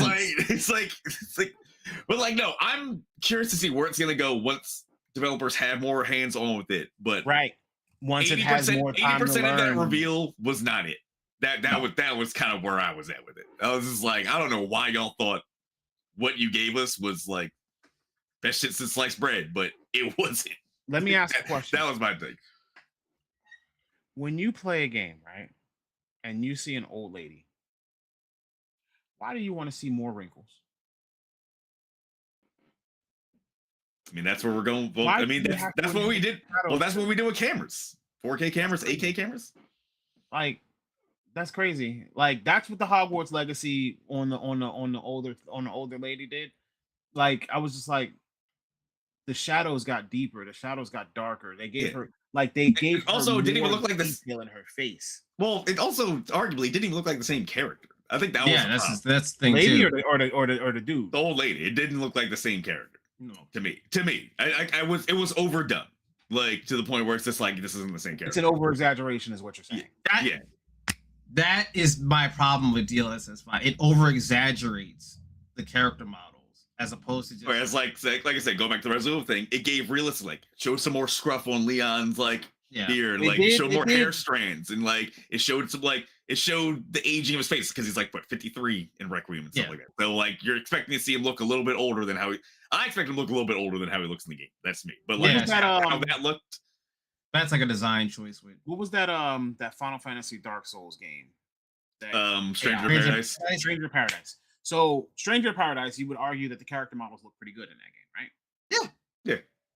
Do you know that game was actually crashing computers because it was too many hair strands? No, I thought that was 11 or 14. No, Stranger Paradise, the PC version specifically had bad. It had too much detail in the hair and the grass and all that. So they had too many fine strands that PCs were crashing trying to process all of the information. That's why they had to rework Lara Croft for the sequel to Tomb Raider, because in the first one it introduced a crazy hair system where like each hair was like animated and stuff like that, so it was crashing video cards and stuff like that. It took way too much video memory. That's why they was like, maybe we should dial back Lara's hair in the sequel a little bit. Because they already knew that was an issue. V said they should do more checks and balances when pushing out advertisements, because that will turn consumers away because she did not like their advertisement at all. But see, the thing Yeah. is that I don't think that was an advertisement for DLSS 5. That was literally his announcement of the system. Yeah. So it was on stage at a platform, and though though there's a trailer in existence, the trailer played behind Jensen Huang as he was announcing the next generation of DLSS to everybody there. So it wasn't necessarily like their advertisement of it, more than it was, hey, this is what we're trying to do. This is what our games are going to look like. It also, you know, it also doesn't help that people are not happy with Nvidia currently with their decision Right. to go all in on AI. Also, the price gouging. I was about And to the say price I'm not happy gouging. with Nvidia because of their prices. Yeah. And And it also, makes me never want and, another Nvidia graphics card again.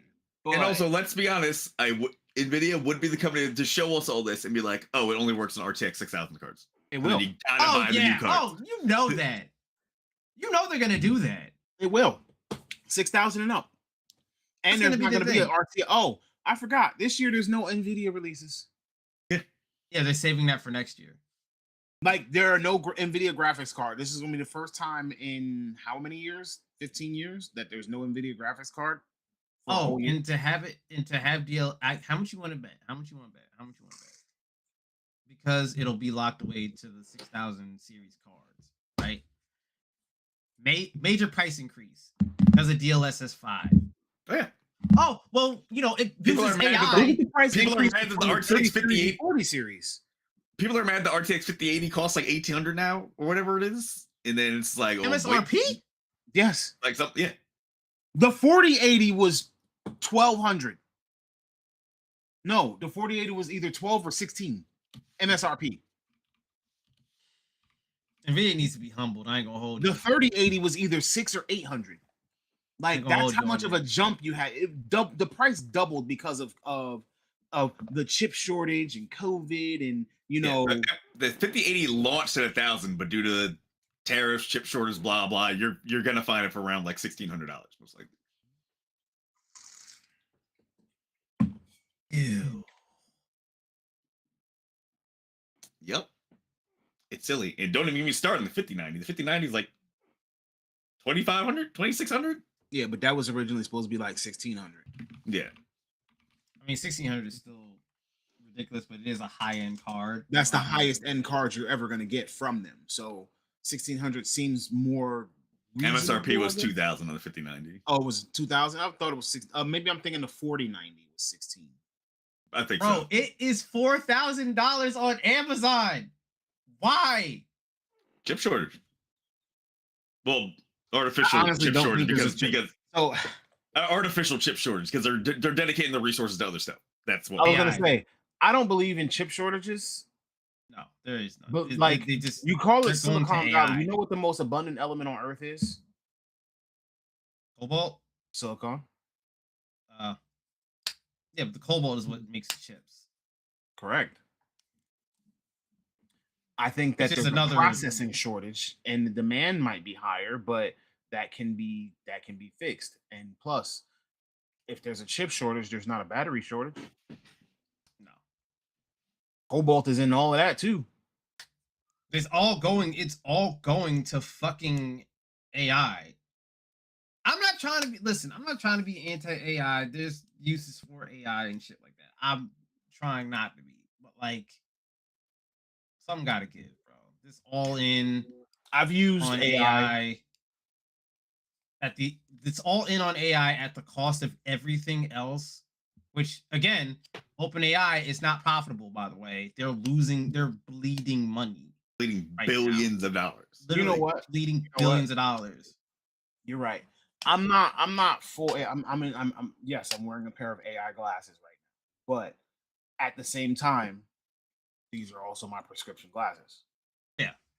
Versus like using AI to do things for me. Like I believe personally that AI is a great tool to use the same way that I would use a screwdriver, the same way that I would use a hammer. It's a good tool to use, but I do not see that AI should be a replacement. AI is going to be a great assistant in progressing our state of life as long as we don't allow it to replace the human element. Yeah. Like, here's the thing. When we were talking about maybe putting the ease on people creating character models, this is art we're talking about here. Art is defined by the skill of the artist. If the artist is not that skilled, That's they not need art. like you have to. What do you think? What defines skill? Is it art is a technical skill. Drawing is a technical skill. Modeling is a technical. These are technical skills that you can learn and improve on. Like any other skill that you learned in life, art is that. Drawing, painting, So modeling. does that mean that there's a such thing as perfection in art? There is no such thing as perfection. And how do you But improve? if you're trying to make a detailed, if you're trying to make a detailed character model, right? You have to be good at sculpting. Which is fine. Yeah. You have to be good at painting skin. If you're, Yeah. if you're, make no mistake, 9 times out of 10, usually the person that does the modeling is not the texture artist as well, too. Right. It's like you're good at modeling. That's what you do. You do the modeling. You're good at texturing. You're gonna paint the textures from the model that he's gonna give you, right? Mhm. He's gonna send you the mesh file that you're now gonna texture, Mhm. right? Both those people need to be skilled at what they do. And Correct. obviously, you got to send this to the rigger. The rigger has to be skilled at rigging, Obviously. the character model to the armature and whatnot. These are all different things that have to go into play. If you want more higher details on your character model, your texture artist got to be good. They got to be good. Like, AI ain't going to AI can help you, yes, but at the end of the day, you still need a good texture artist. Which is why I said you make a good model, because remember that on DLSS 5, not everything is going to have DLSS 5. Your next generation of consoles is going to have DLSS 5. They're not using NVIDIA chips right now. They're not using NVIDIA GPUs. So if your next generation of consoles is not going to have DLSS 5, then you still have to make good models. I was just talking about you can help save a little budget, a little bit of time.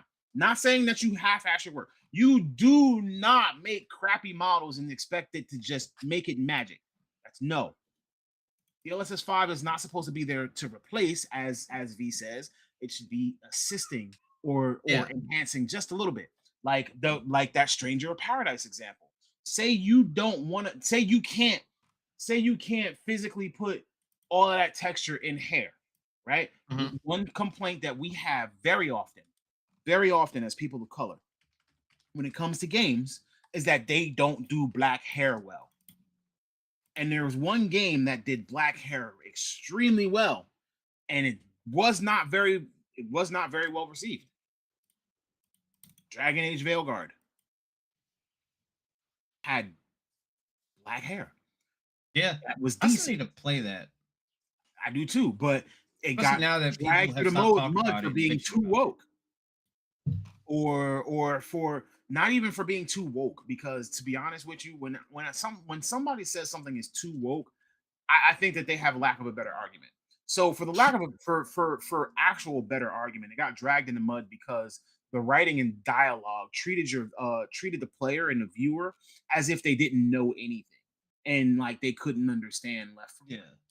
That's why the game got dragged through the mud. It wasn't for the being too woke. It wasn't for having LGBT elements. It wasn't for any of that. It was because the dialogue that progressed through the game was repetitive, and it treated the player as if they were not intelligent. It is like $20 right now on Steam too. It is. It might be worth a buy. Honestly, yeah. At minimum, the game is a 5. At minimum. I played worse 5 games, so But that's what I'm. But to me, a 5 is mid, literally the middle of the pack. well, we The were game is talking not about that. bad at all. But like, Well, me and people him had a think- discussion about that in the car. Me and him had a discussion about that in the car, like, what was it, 2 days ago? About like why, like, when did a 7 become bad? Like a 7 A was 7 great. yeah, back in the a day to 7 us. became bad because if you're not a 7.5 to an 8, like now your game is considered bad. Like But a 7 used to be I give a great game to a us. 6, no, that game is above mid. Like back in the Where's day, your average scale? Because if 10 is amazing, right? 8 But is 10 great, or 8 is good, 8 is great, 7 is good. 5 should literally be the middle of the line, and anything below 5, you're starting to get into bad. but here's the thing. But here's the thing, though, right? So back in the day, and even now, still, 10s and 9s are supposed to be rare. Those are supposed to be very rare ratings 10s that are you still never rare. give out. The average game, the average good game is about a 7 or an 8. A 9 or a 10 is a very rare, ultra rare. A 10 is a very ultra rare setting. That means perfect. 10s That are means still damn rare. near perfect. 9 How and many 10s are 10s damn do near we get perfect. a year. They should not be given out like candy to every single game. A lot of games are a 7 or an 8, and that's fine. Correct. There are games that are 5s that are okay. A 5 is fine. Nah, Dead on Arrival, terrible game. What are you talking about? Exactly. That's how our minds have been programmed. Freaking It's all Concord got younger. a 7 and died within a week. I'm gonna be real. I do feel it's the younger generation that feels like 7s and 8s and 7 and 8 is not good enough. Like, Why? let me tell y'all something. But why? A 9 and 10 is not something that you just give out to anybody. You don't give it to just anything. You have to earn a 9 or a 10. A 9 or a 10 has to be a rare thing. If everything's a 10, then why do we even have that as a rating system then? What would be the point? 10 is like the upper echelon. Like, all right. For example, y'all don't treat restaurants the same. Y'all don't treat Michelin stars the same. They don't give out, what is it? I think the max Michelin star you can get is like a 4? Right? I don't know for sure. 3. I think it's 4-star. I don't think 5. No, it's 3, up to 3. 3. Okay. So the 3-star rating for a Michelin star restaurant is a rare thing. Not a lot of restaurants will ever To get a Michelin star is a rare thing. Exactly. To get a That's Michelin like a star is a 10 very point- rare thing. Like your first star is putting you at an 11. Your 3 stars is putting you at a 15. Exactly. A 9 and a 10 is a Michelin star. That is a rare thing that a game should ever get. Most games should be a 7 or an 8. And that's fine. No. Most I'm y'all gonna be fine honest. with Most the thing. games should be a 5. Here's the thing. Period. Why? That equals Exactly. your baseline, your midpoint should be 5. If Yeah. 10 is perfect, your baseline should be 5. Because that's middle. That's That's the middle. average. That's the That's middle your- right there. Your average should be 5, and you scale up. Oh, this game was better than most other games. Oh, this game was actually this much better 6. than most other games. If I like, because apparently y'all didn't fucking pass math class, so like 5 is middle, right? 5 out of 10 middle. Which 6. means it should be your base. Every game starts at 5 5. is the average. 5 is the average. 6 is above average. Now you start 7 adding and in 8 fun is factors, even higher mechanics. above that. You know, I was looking at IGN's 10s over the years. You know, it's a wild 10 they gave out. What? Deathloop. Well, you hate Arcane though. Is Deathloop a 10 out of 10 game? Probably about an 8. It's about an 8. Thank you. 'Cause 10 Thank you. But here's the thing: 10 is like, what game is actually a 10 though? So here's been the ones the past couple. They have a chronological order. Their last 10 was Shadow of the Erdtree. Before that was Stardew Valley, Asgard's Wrath 2, that VR game that came out in 2023, which is weird. Also, Baldur's Gate 3, easy 10. Tears of the Kingdom 10. The Resident Evil 4 remake 10. The Dead Cells, specifically the Castlevania expansion, was they gave a 10. I want you to notice what's missing on that list. Go ahead. Keep going. Metroid Prime Remastered, 10. Dwarf Fortress, that indie game on Steam, 10. Pentiment, adventure game, played it. God of War Ragnarok, Elden Ring, Forza Horizon 5, Deathloop, Disco Elysium, Spelunky 2, Crusader Kings 3, the new revamped Flight Simulator from 2020, Last of Us Part 2, Overwatch, Persona 5 Royal. I'll stop there. 'cause No otherwise- Expedition 33. Nope. which is weird. That's a weird ass choice. No Expedition 33, but you gave a VR game a 10? And it wasn't even Beat Saber? What? Yeah, I They find that gave weird. Expedition 33 a. I'm trying to It's a 9, right? A 9. Yep. You want to know what they Okay. gave Crimson Desert? A 7. Yeah, like a 6 or 7. Honestly, if you go look at the Steam 7, reviews, I can see 7.5. why I got a 7. That seems to be the consensus. It's like I'm gonna be real. Looking at the Steam reviews, a 7 is pretty generous compared to the reviews that are on Steam right now. Well, you also got to remember that that's Steam. You've seen what happens on Steam reviews. let's see. All What it that's takes fine. is I'm not one looking- person to say something. Okay, now it's mostly positive. Looks. It's actually this is the first time I've seen this in a while that the user score and the critic score are like about the same for Crimson Desert. On PC, 78 Metascore for reviews, 7.8 for users. Which means Yeah. we're looking at about 7.5 to an 8. 7. And that's fine. Yeah, but what I'm saying is that there are some that are giving this 9. Some are giving. I think an 8 is fine. Yeah, I'm I'd say thinking, like an 8 You or know, a 7. because if you're looking at is- 7.8, I'm thinking 8 is fine. I've seen someone say in the 50 hours I've played, I've never been bored. That makes the game a 9 to them. It's always something to do. They're always engaged, even in travel. They're having fun. I think that the game, I think the main things that I see about the game that were falling short was the story. Yeah. But I honestly expected the story to be kind of buns because Black Desert's story is buns. So like, Black Desert How wasn't for the story. You didn't how play much Black, more if could you you played really Black expect from Desert that for the story, studio? knowing that you were about to play that game 17 times over and make each one of them classes, you got a problem. Like if And y'all were an expecting, MMO is supposed to have a good. It's an MMO story. Yeah. It's a typical MMO story at that. Nah. Well, unless you're like a carbon copy like a lot of the Korean MMOs that come out that didn't have stories. Nah, I expect a story. Like that's why people like still play WoW, so people still play 14. They want to see where No, the story's going. Those are exceptions. no, I wanted Those are Black the Desert reasons to have that a those really great games are story. still going and can charge money. Those are the exceptions. Black Desert. Those aren't your baseline.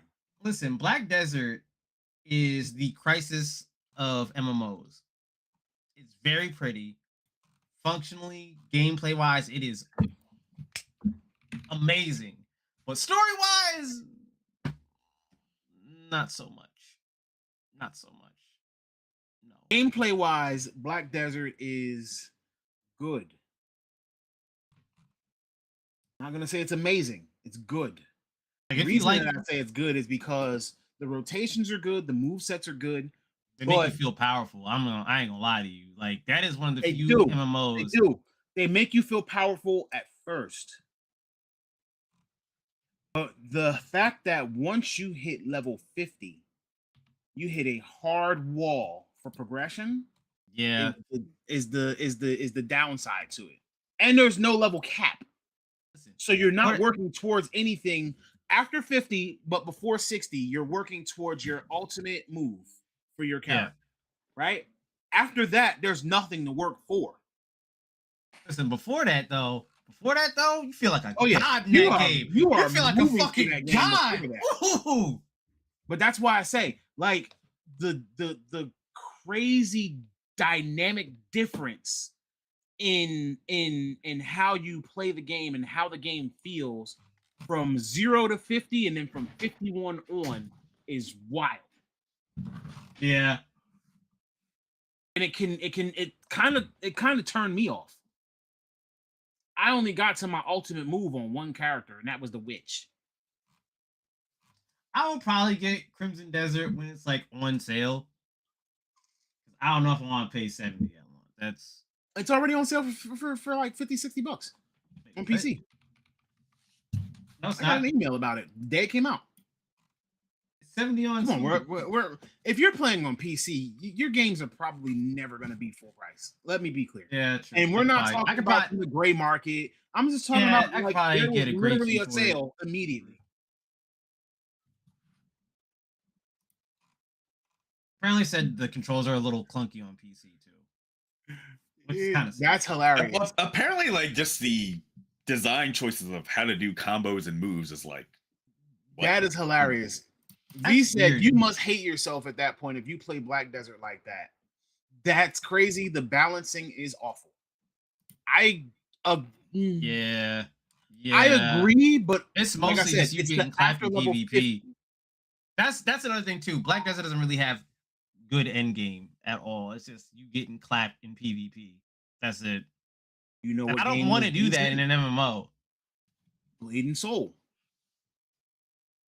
Blade and Soul has raids. Black Desert does not, I don't think. What I'm saying is Blade and Soul was a better example to use as far as MMOs go.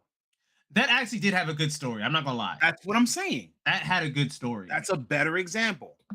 Crazy ass action scenes. Yeah, that shit. Guild Wars was okay, That but was a- Guild Wars was a game that you paid for initially. then there was but no it was monthly like- fee. like But you then there was know, no yeah. monthly fee. Yeah, no monthly fee though. no monthly fee. But other MMOs, you had to pay initial And pay the bring monthly up fee. Yes, but that's what I'm saying. Like Final Fantasy 14 and World of Warcraft, with the fact that you have to pay for the game and you have to pay this monthly fee, don't those games die if their story isn't amazing? Well, WoW didn't really get more heavily story driven until what? Burning Crusade. It's like in the first expansion. I mean to the extent of like all these cutscenes that now we're getting and all that. That's what I mean. Like that Oh, well, heavy, Wrath. extensive of like, Wrath. Then. yeah, that wasn't until like Wrath. So Like, that's within the vanilla first, was that's within the not- first 6 years of it being out, Yeah, exactly. and it's been out for 22 or 23 this year. Sorry, Yeah, 14 is the best No, way it should be to 24 because the best way that I 24, can 24, 2002. 2004.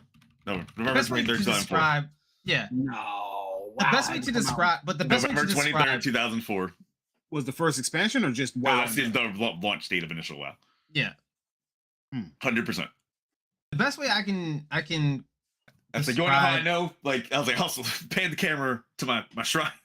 No, the reason that yeah, I'm feeling weird about that is because I was so back when I was in like middle school, high school, I used to role play in like chat room role play. I lost a lot of people that were chat room role playing to WoW. But I know that I was still in like high school because I stopped by the time I was out of high school. I graduated high school in 02. Yeah, you were out of high school when WoW launched. yeah. Maybe it was a beta. The beta started early. The beta started like late 2002, and then the launch was November 2004. Okay. Maybe that was it. Maybe that's it. Because me and a buddy of mine, we ran a Warcraft 3 fan site. We had like a clan on there, so we got beta through that. So that's how I played WoW so much earlier than everyone else. Yeah, I've never played WoW. I had personal beef against WoW. Because I lost all of the people that I was having fun with to WoW. I was like, I'm not playing this game. I'm not. Everybody went to WoW. I'm. We all know me. When I stand on a hill, I'm stubborn about it. And here we are, 22 years later, and I'm still stubborn about it. I hold grudges. As far as 14, I don't have any beef with 14. I even tried 14. There was a point in time in my life where I didn't want to pay for a game and pay monthly for a game too. Like I figured that it was one or the other. Like you either give me the game for free and then I pay per month, or I pay for the game and I should not be, paying monthly to access the game because blah blah blah. You're keeping my content behind a paywall, or you're keeping the stuff that I've worked for behind a paywall because I can't play this game at all. I can't even access this game if I don't pay. I did play for a little while. I think I played for like I gotta go back to 14. I I've been itching to go back to it. But yeah, like I never got fully into 14 and 14 story for me to be able to be like, oh, this is amazing. I played 14 A Realm Reborn in beta, and I had like a free month, and then I had played it later on after some expansions had come out, but I didn't really even get to dive into the story, so I can't be like, oh, this is amazing. It might be, but I grew up on free MMOs, so Oh, it's great to me. I will say that there is a stark difference between WoW and 14. What like WoW is an there's a stark difference MMORPG. between those MMOs WoW is and a free MMOs. WoW is an MMORPG, and I think that 14 is an RPG MMO where 14 is a 14 video is- game that turned MMO. 14 is very much story driven. There's a lot of cutscenes in fucking 14 compared to WoW. A lot. Like there'll be a quest that you have to go talk to somebody, and there's a fucking There it cutscene is. in it. Now the show is actually complete. Cat ass. Yeah, right? Yeah. Compared to WoW. WoW is more traditional MMO. 14 is it's more RPG story focused with an emphasis of being more of like a theme park. There's lots of shit to do. There's Golden Saucer you can go to. There's like a weekend fishing event that always happens on like these gigantic boats that you take that are timed and all that shit too. I think they start at like 10 a.m. or something like that. The Sunday fishing event that happens. There's so much shit that happens in there. You know, there's like big guild community housing and all that stuff, which now there's housing in WoW, so they added that in. There's a lot that happens within it. So it's more than just that. They're both great games. It's really a lot of like, honestly, I don't even know what it comes down to. I think most people who enjoy MMO should just play both and figure out which one, I guess, which one is your preference. But you can't go wrong with either one. There's still like, if you wanted to play an MMO, I would say pick either one of them, and I think you'd be satisfied with it. I mean, yeah, you got to pay a monthly. If you don't mind a monthly fee, I think you're gonna be satisfied with WoW or 14. It really just comes down to that. I think it comes down to flavor. I think it comes down to what you want to do because Flavor and aesthetics too. Yeah, because like a lot of it is that. So I got a question. Since we got a little bit off topic talking about MMOs and games, right? And I had an imagination. My imagination brought me to what if DLSS 5 worked on WoW? Ooh, no. I don't think it will work well. Again, That made my stomach turn just thinking about that. But that's not the question. The actual question is, so what we've seen from the initial reveal of DLSS 5, right? And what we know that happens in gaming. We know that system isn't final, and we know obviously there's going to be patches, there's going to be improvements, there's going to be changes to it. So we're 100% going to get a completely different product by the time we get it, right? It's going to do different things, especially after all of this backlash. Nintendo would have to be nose blind to the culture. They would have to literally be culturally and socially inept to leave it how it is. I mean, they kind of are. They can do. Trust me, they can do it. But they would have to be socially inept to leave it how it is and release DLSS 5 just like that. But what can DLSS 5 do to fix all the backlash and still be effective? Drop the filter.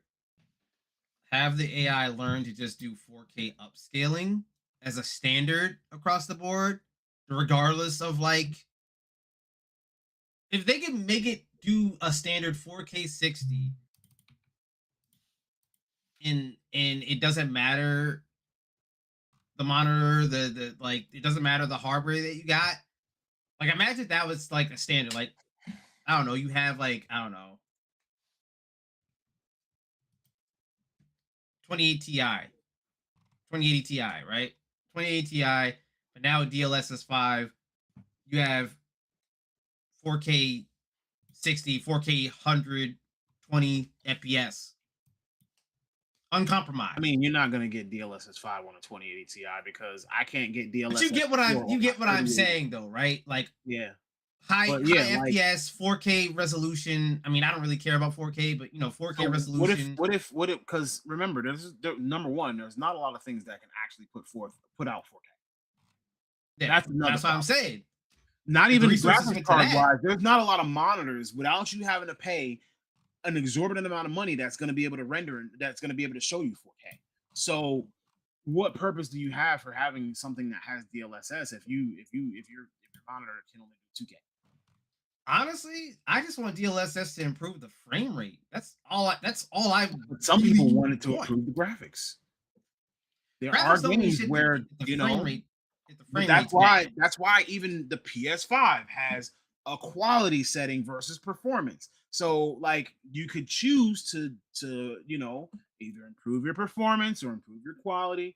Well, now the Pro has the PSSR. PSSR 2. I'm gonna be honest with you. I didn't know don't there's a even have an PSSR HDR 1. TV, so I don't know what any of it does. Well, PSSR is essentially like DLSS, but for the PlayStation. Okay. But the new iteration of the 2.0 just launched, but the only game that supports right now is Resident Evil Requiem. Yeah. But PSSR 2 does a bunch of stuff on other games like Ghost of Yotei, Gran Turismo 7, Street Fighter 6, Death Stranding 2, Metal Gear Solid 3 Delta. What's it do?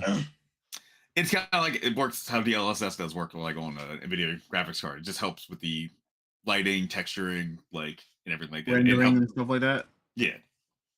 Does it make it any faster, or is it literally just improving quality?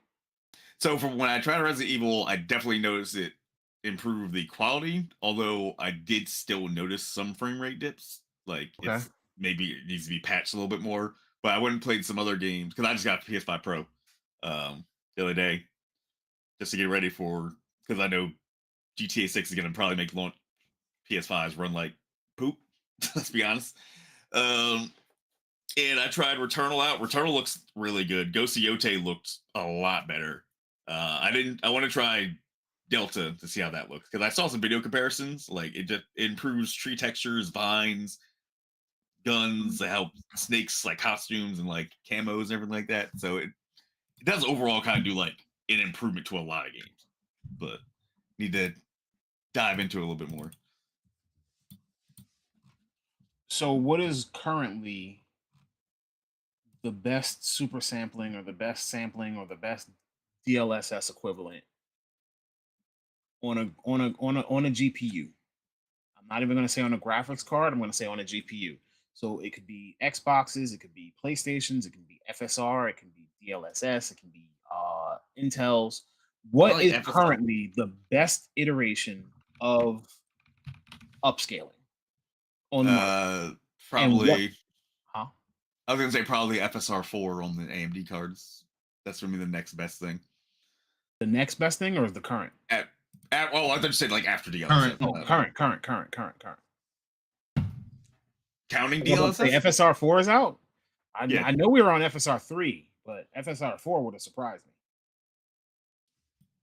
I think FSR 4 launched a couple months ago. I need to see a comparison.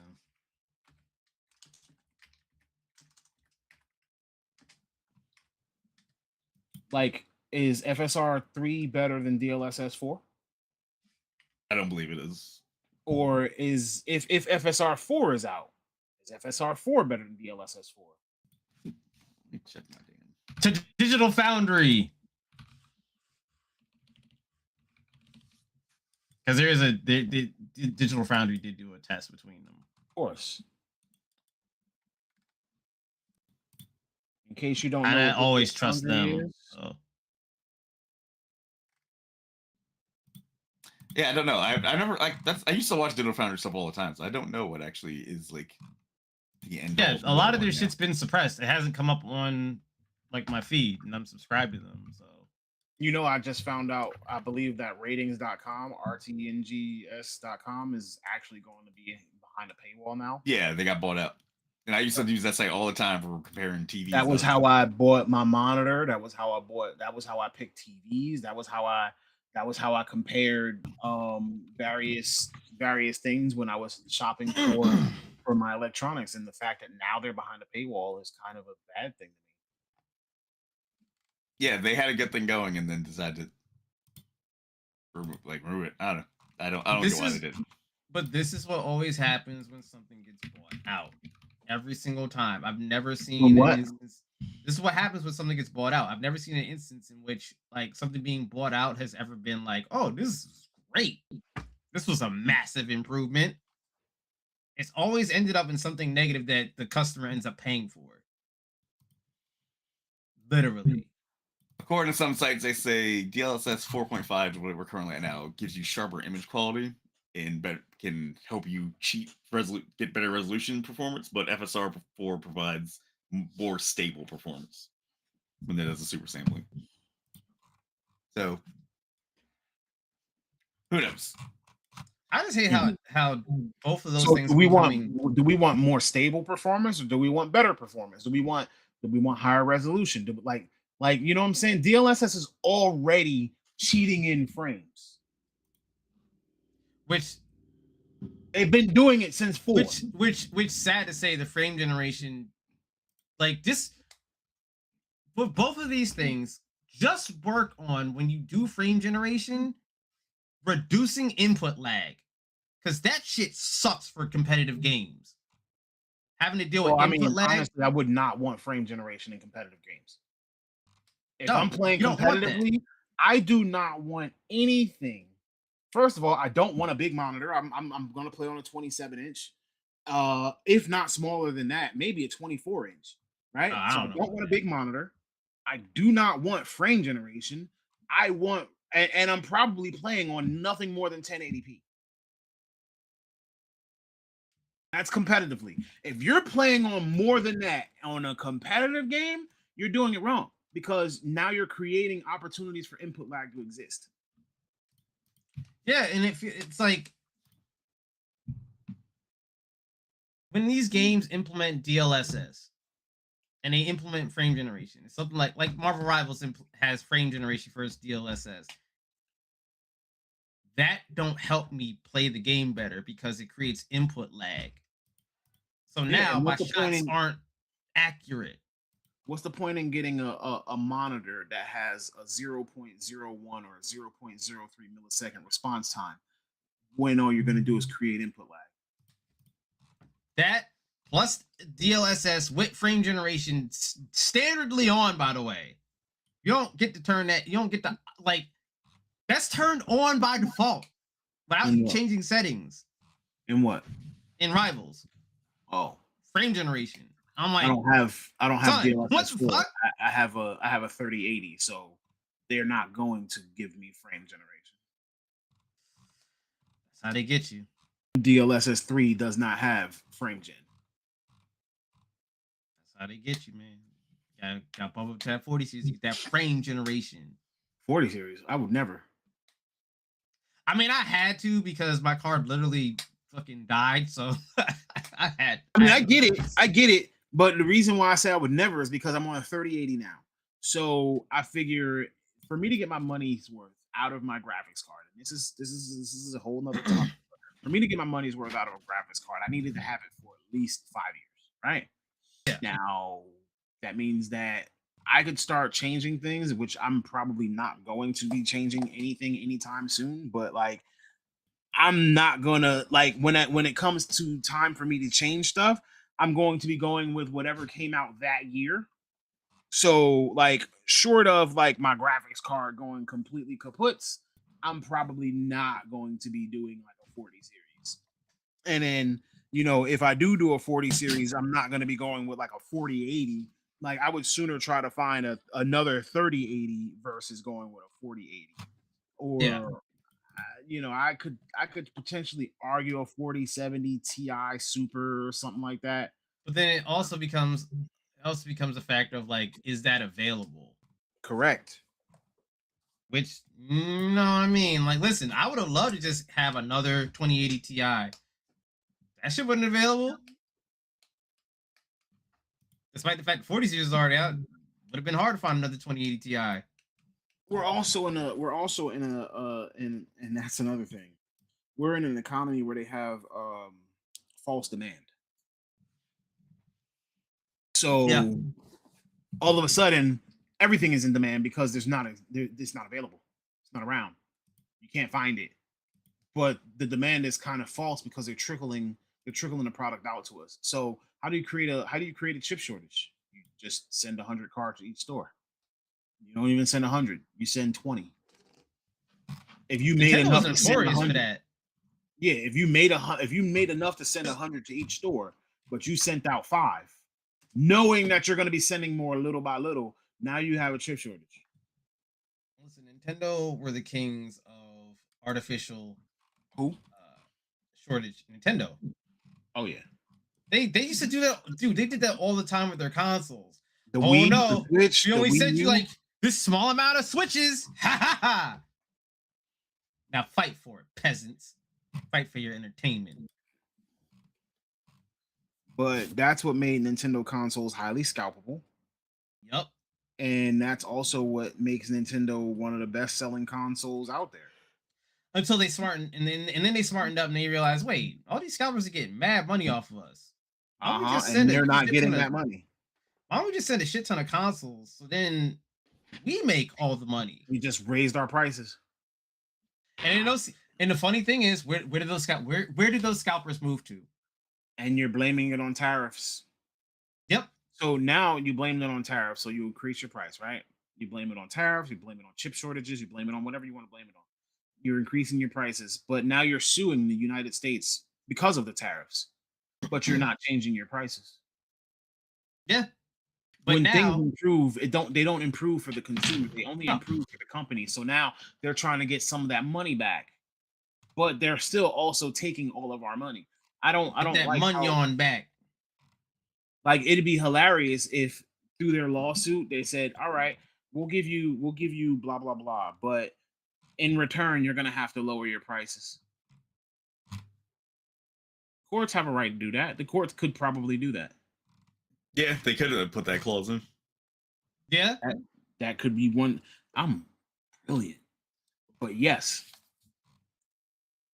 since your prices had to increase and you claimed it was due to tariffs, now you have to lower your prices. Since we're awarding you money back, blah blah blah. I don't see why not. Yeah. That actually is a good stopping point for us. I think that, I think we've covered a lot of good information here, especially parts about AI, and DLSS and what we're going to be getting into. I still personally think that this is the future of gaming, whether we like the frame generation, whether we like the face swapping, whether we like the upscaling. That's again to individual opinion. I don't think that anybody really I think that some of it does look good. Some of it doesn't necessarily look as great. But the only examples that I've used that I said look good were, again, Resident Evil Requiem and the character model in FIFA. Anything animated should probably stay animated and keep looking that way. Like, we don't want to bring too much realism to something that's animated. But again, that's kind of like, by design. So I think they have to kind of pick and choose, and I also think the developers are going to have to kind of get in line with using DLSS 5. But I think that this could be, number one, a big step into still giving us good character models while decreasing the cost of production. I also think that this is going to push gaming forward because it means that developers will be able to utilize AIs as tools, not replacements, but as tools more often than what they currently use them at. And then, in addition to utilizing the AIs as tools, hopefully, which, snowball's chance in hell, hopefully those cost savings can be passed down to the consumer. But now that we're already at a point where we're paying $70 for games and game budgets are $200 million, $300 million, even if they saved $50 million on their art, that's not going to pass down to the customer. I'm going to be honest with you, because that just means that they have an increased profit margin, which is why I was saying that this is probably going to be somewhat of the future of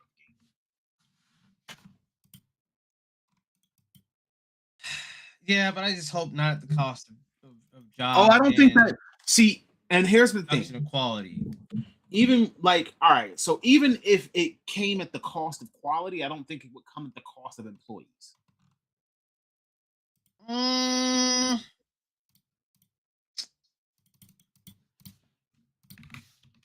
I You don't still know, need your man. texture artists. You still need your character model artists. You still need your background designers. You still need your shaders. You still need all of that. You And the still cold need part them. is, but the cold part is like you got games that sell well that have small teams that aren't. These games are not graphically impressive. And So I at the end think of the day, that is what's going. I think at that the end of the games like day, like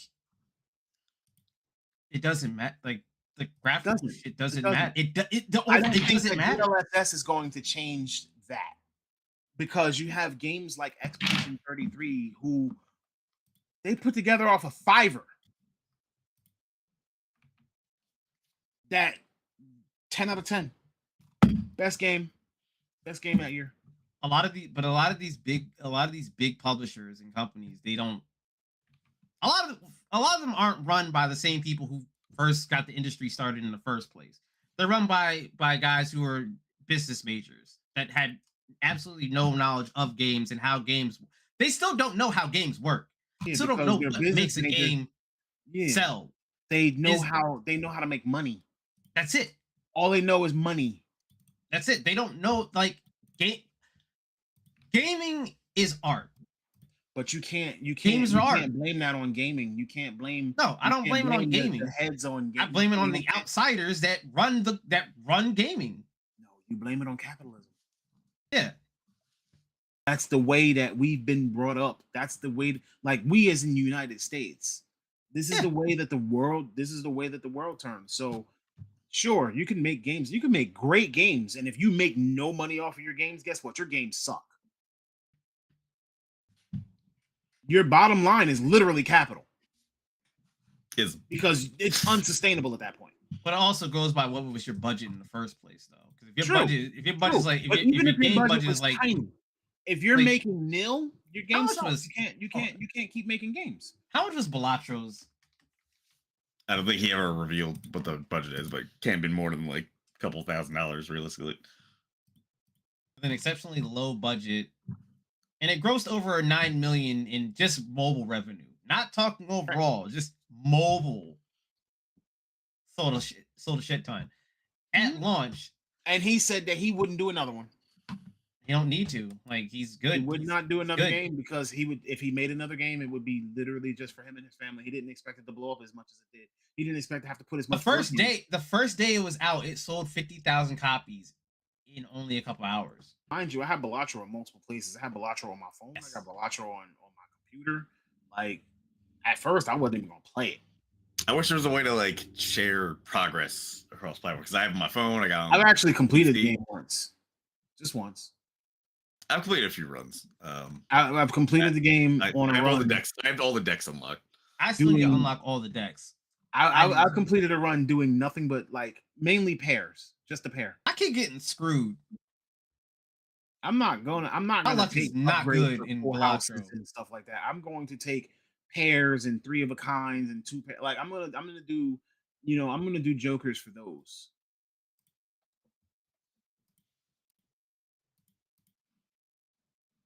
So Little anyway, Balatro. I think that we've covered most of our topics, and like so now we want to hear from our audience in discussing DLSS 5. Do you think that this is the future of the game? Do you think that this is the future of gaming? Is DLSS 5 the future? Can the gaming industry move forward? Can that needle move just off of what you've seen from DLSS 5? What improvements do DLSS 5 need? Is it only character models that DLSS 5 needs that improvement on? Is it shading? Is it the frame generation and AI? What improvements does DLSS 5 need? Other questions that we have. Does GTA 6 need to be perfect in order for it to be successful? Is the game too big to fail? GTA 6 is going to be a massively hyped, massive monster when it comes to games. And even if it came out and got a review of a 1, do you think that game could fail? Also, do we think that AI is actually hurting game development or is it helping us? Is this going to push us into our next phase or our next generation? We've been in this current generation now for, I want to say, and we're not talking console generation, I'm talking generation of development generation, like where we've had this level of quality of game in what, about 10 years? 10, 12, 15 years? I'd say like 8. About 8. Because do games look drastically different now than they did on the PS3? They only look I'd drastically say so. The reason I said 8 years because that was 2018 was bigger because that's when we got God of War and like Red Dead Redemption 2, and that's where I feel like Yeah. that in Okay. Spider-Man, fair. I feel like that was like the turning. That was a point shift. for, like developing like these crazy quality games we're getting now. Yeah. Okay. So 8 years. So we need something to bring us to that next generation because again, you have to progress. Otherwise, once it becomes stagnant, you die. But we're talking about, but you can't compare it to like PS3 because we're talking about like the limits of hardware. True. I was talking graphically, and but graphics are limited to the hardware that you have available, though. Yes, but what I'm saying is like, and your modeling teams too. That's what I'm saying is that like after PS3, but right at the start of PS4 was where we got a graphics bump. You know what I'm saying? Although there were some games at PS4 that didn't look as good in comparison to in comparison to like Metal Gear Solid 4. That was the last on PS3. That was the last. You know what I'm saying? Like the difference between PS4 and PS5 when it came to graphics. PS4 wasn't like the difference between PS4 and PS5 wasn't graphics. It was yeah. You know what I'm saying? So I meant like PS3 was here. That was the line. That was the end of that generation. And PS4 was when we started this graphical, this generation of integrity where it came to like what we're seeing, because it was like, oh man. Now 5 is supposed to be performance. Correct. It was I was a boost in performance fidelity while still providing that same graphical integrity and that same fidelity. So now we're moving forward and we want to move up to that next level of fidelity while still maintaining the performance that we have right now. And that's what I'm saying. That's probably going to be that next generation. And you can only get but so much more realistic. You can only get but so much better. But they have to keep developing something. Something is always in the works. When it comes to technology always has to improve. That's why you still have improvements on cars. And cars have been around for over 100 years. The problem, I think, currently is the biggest issue is Unreal Engine 5. Unreal Engine 5 is a horrible engine. That shit performs like ass without DLS. We might have to performs like ass without DLSS.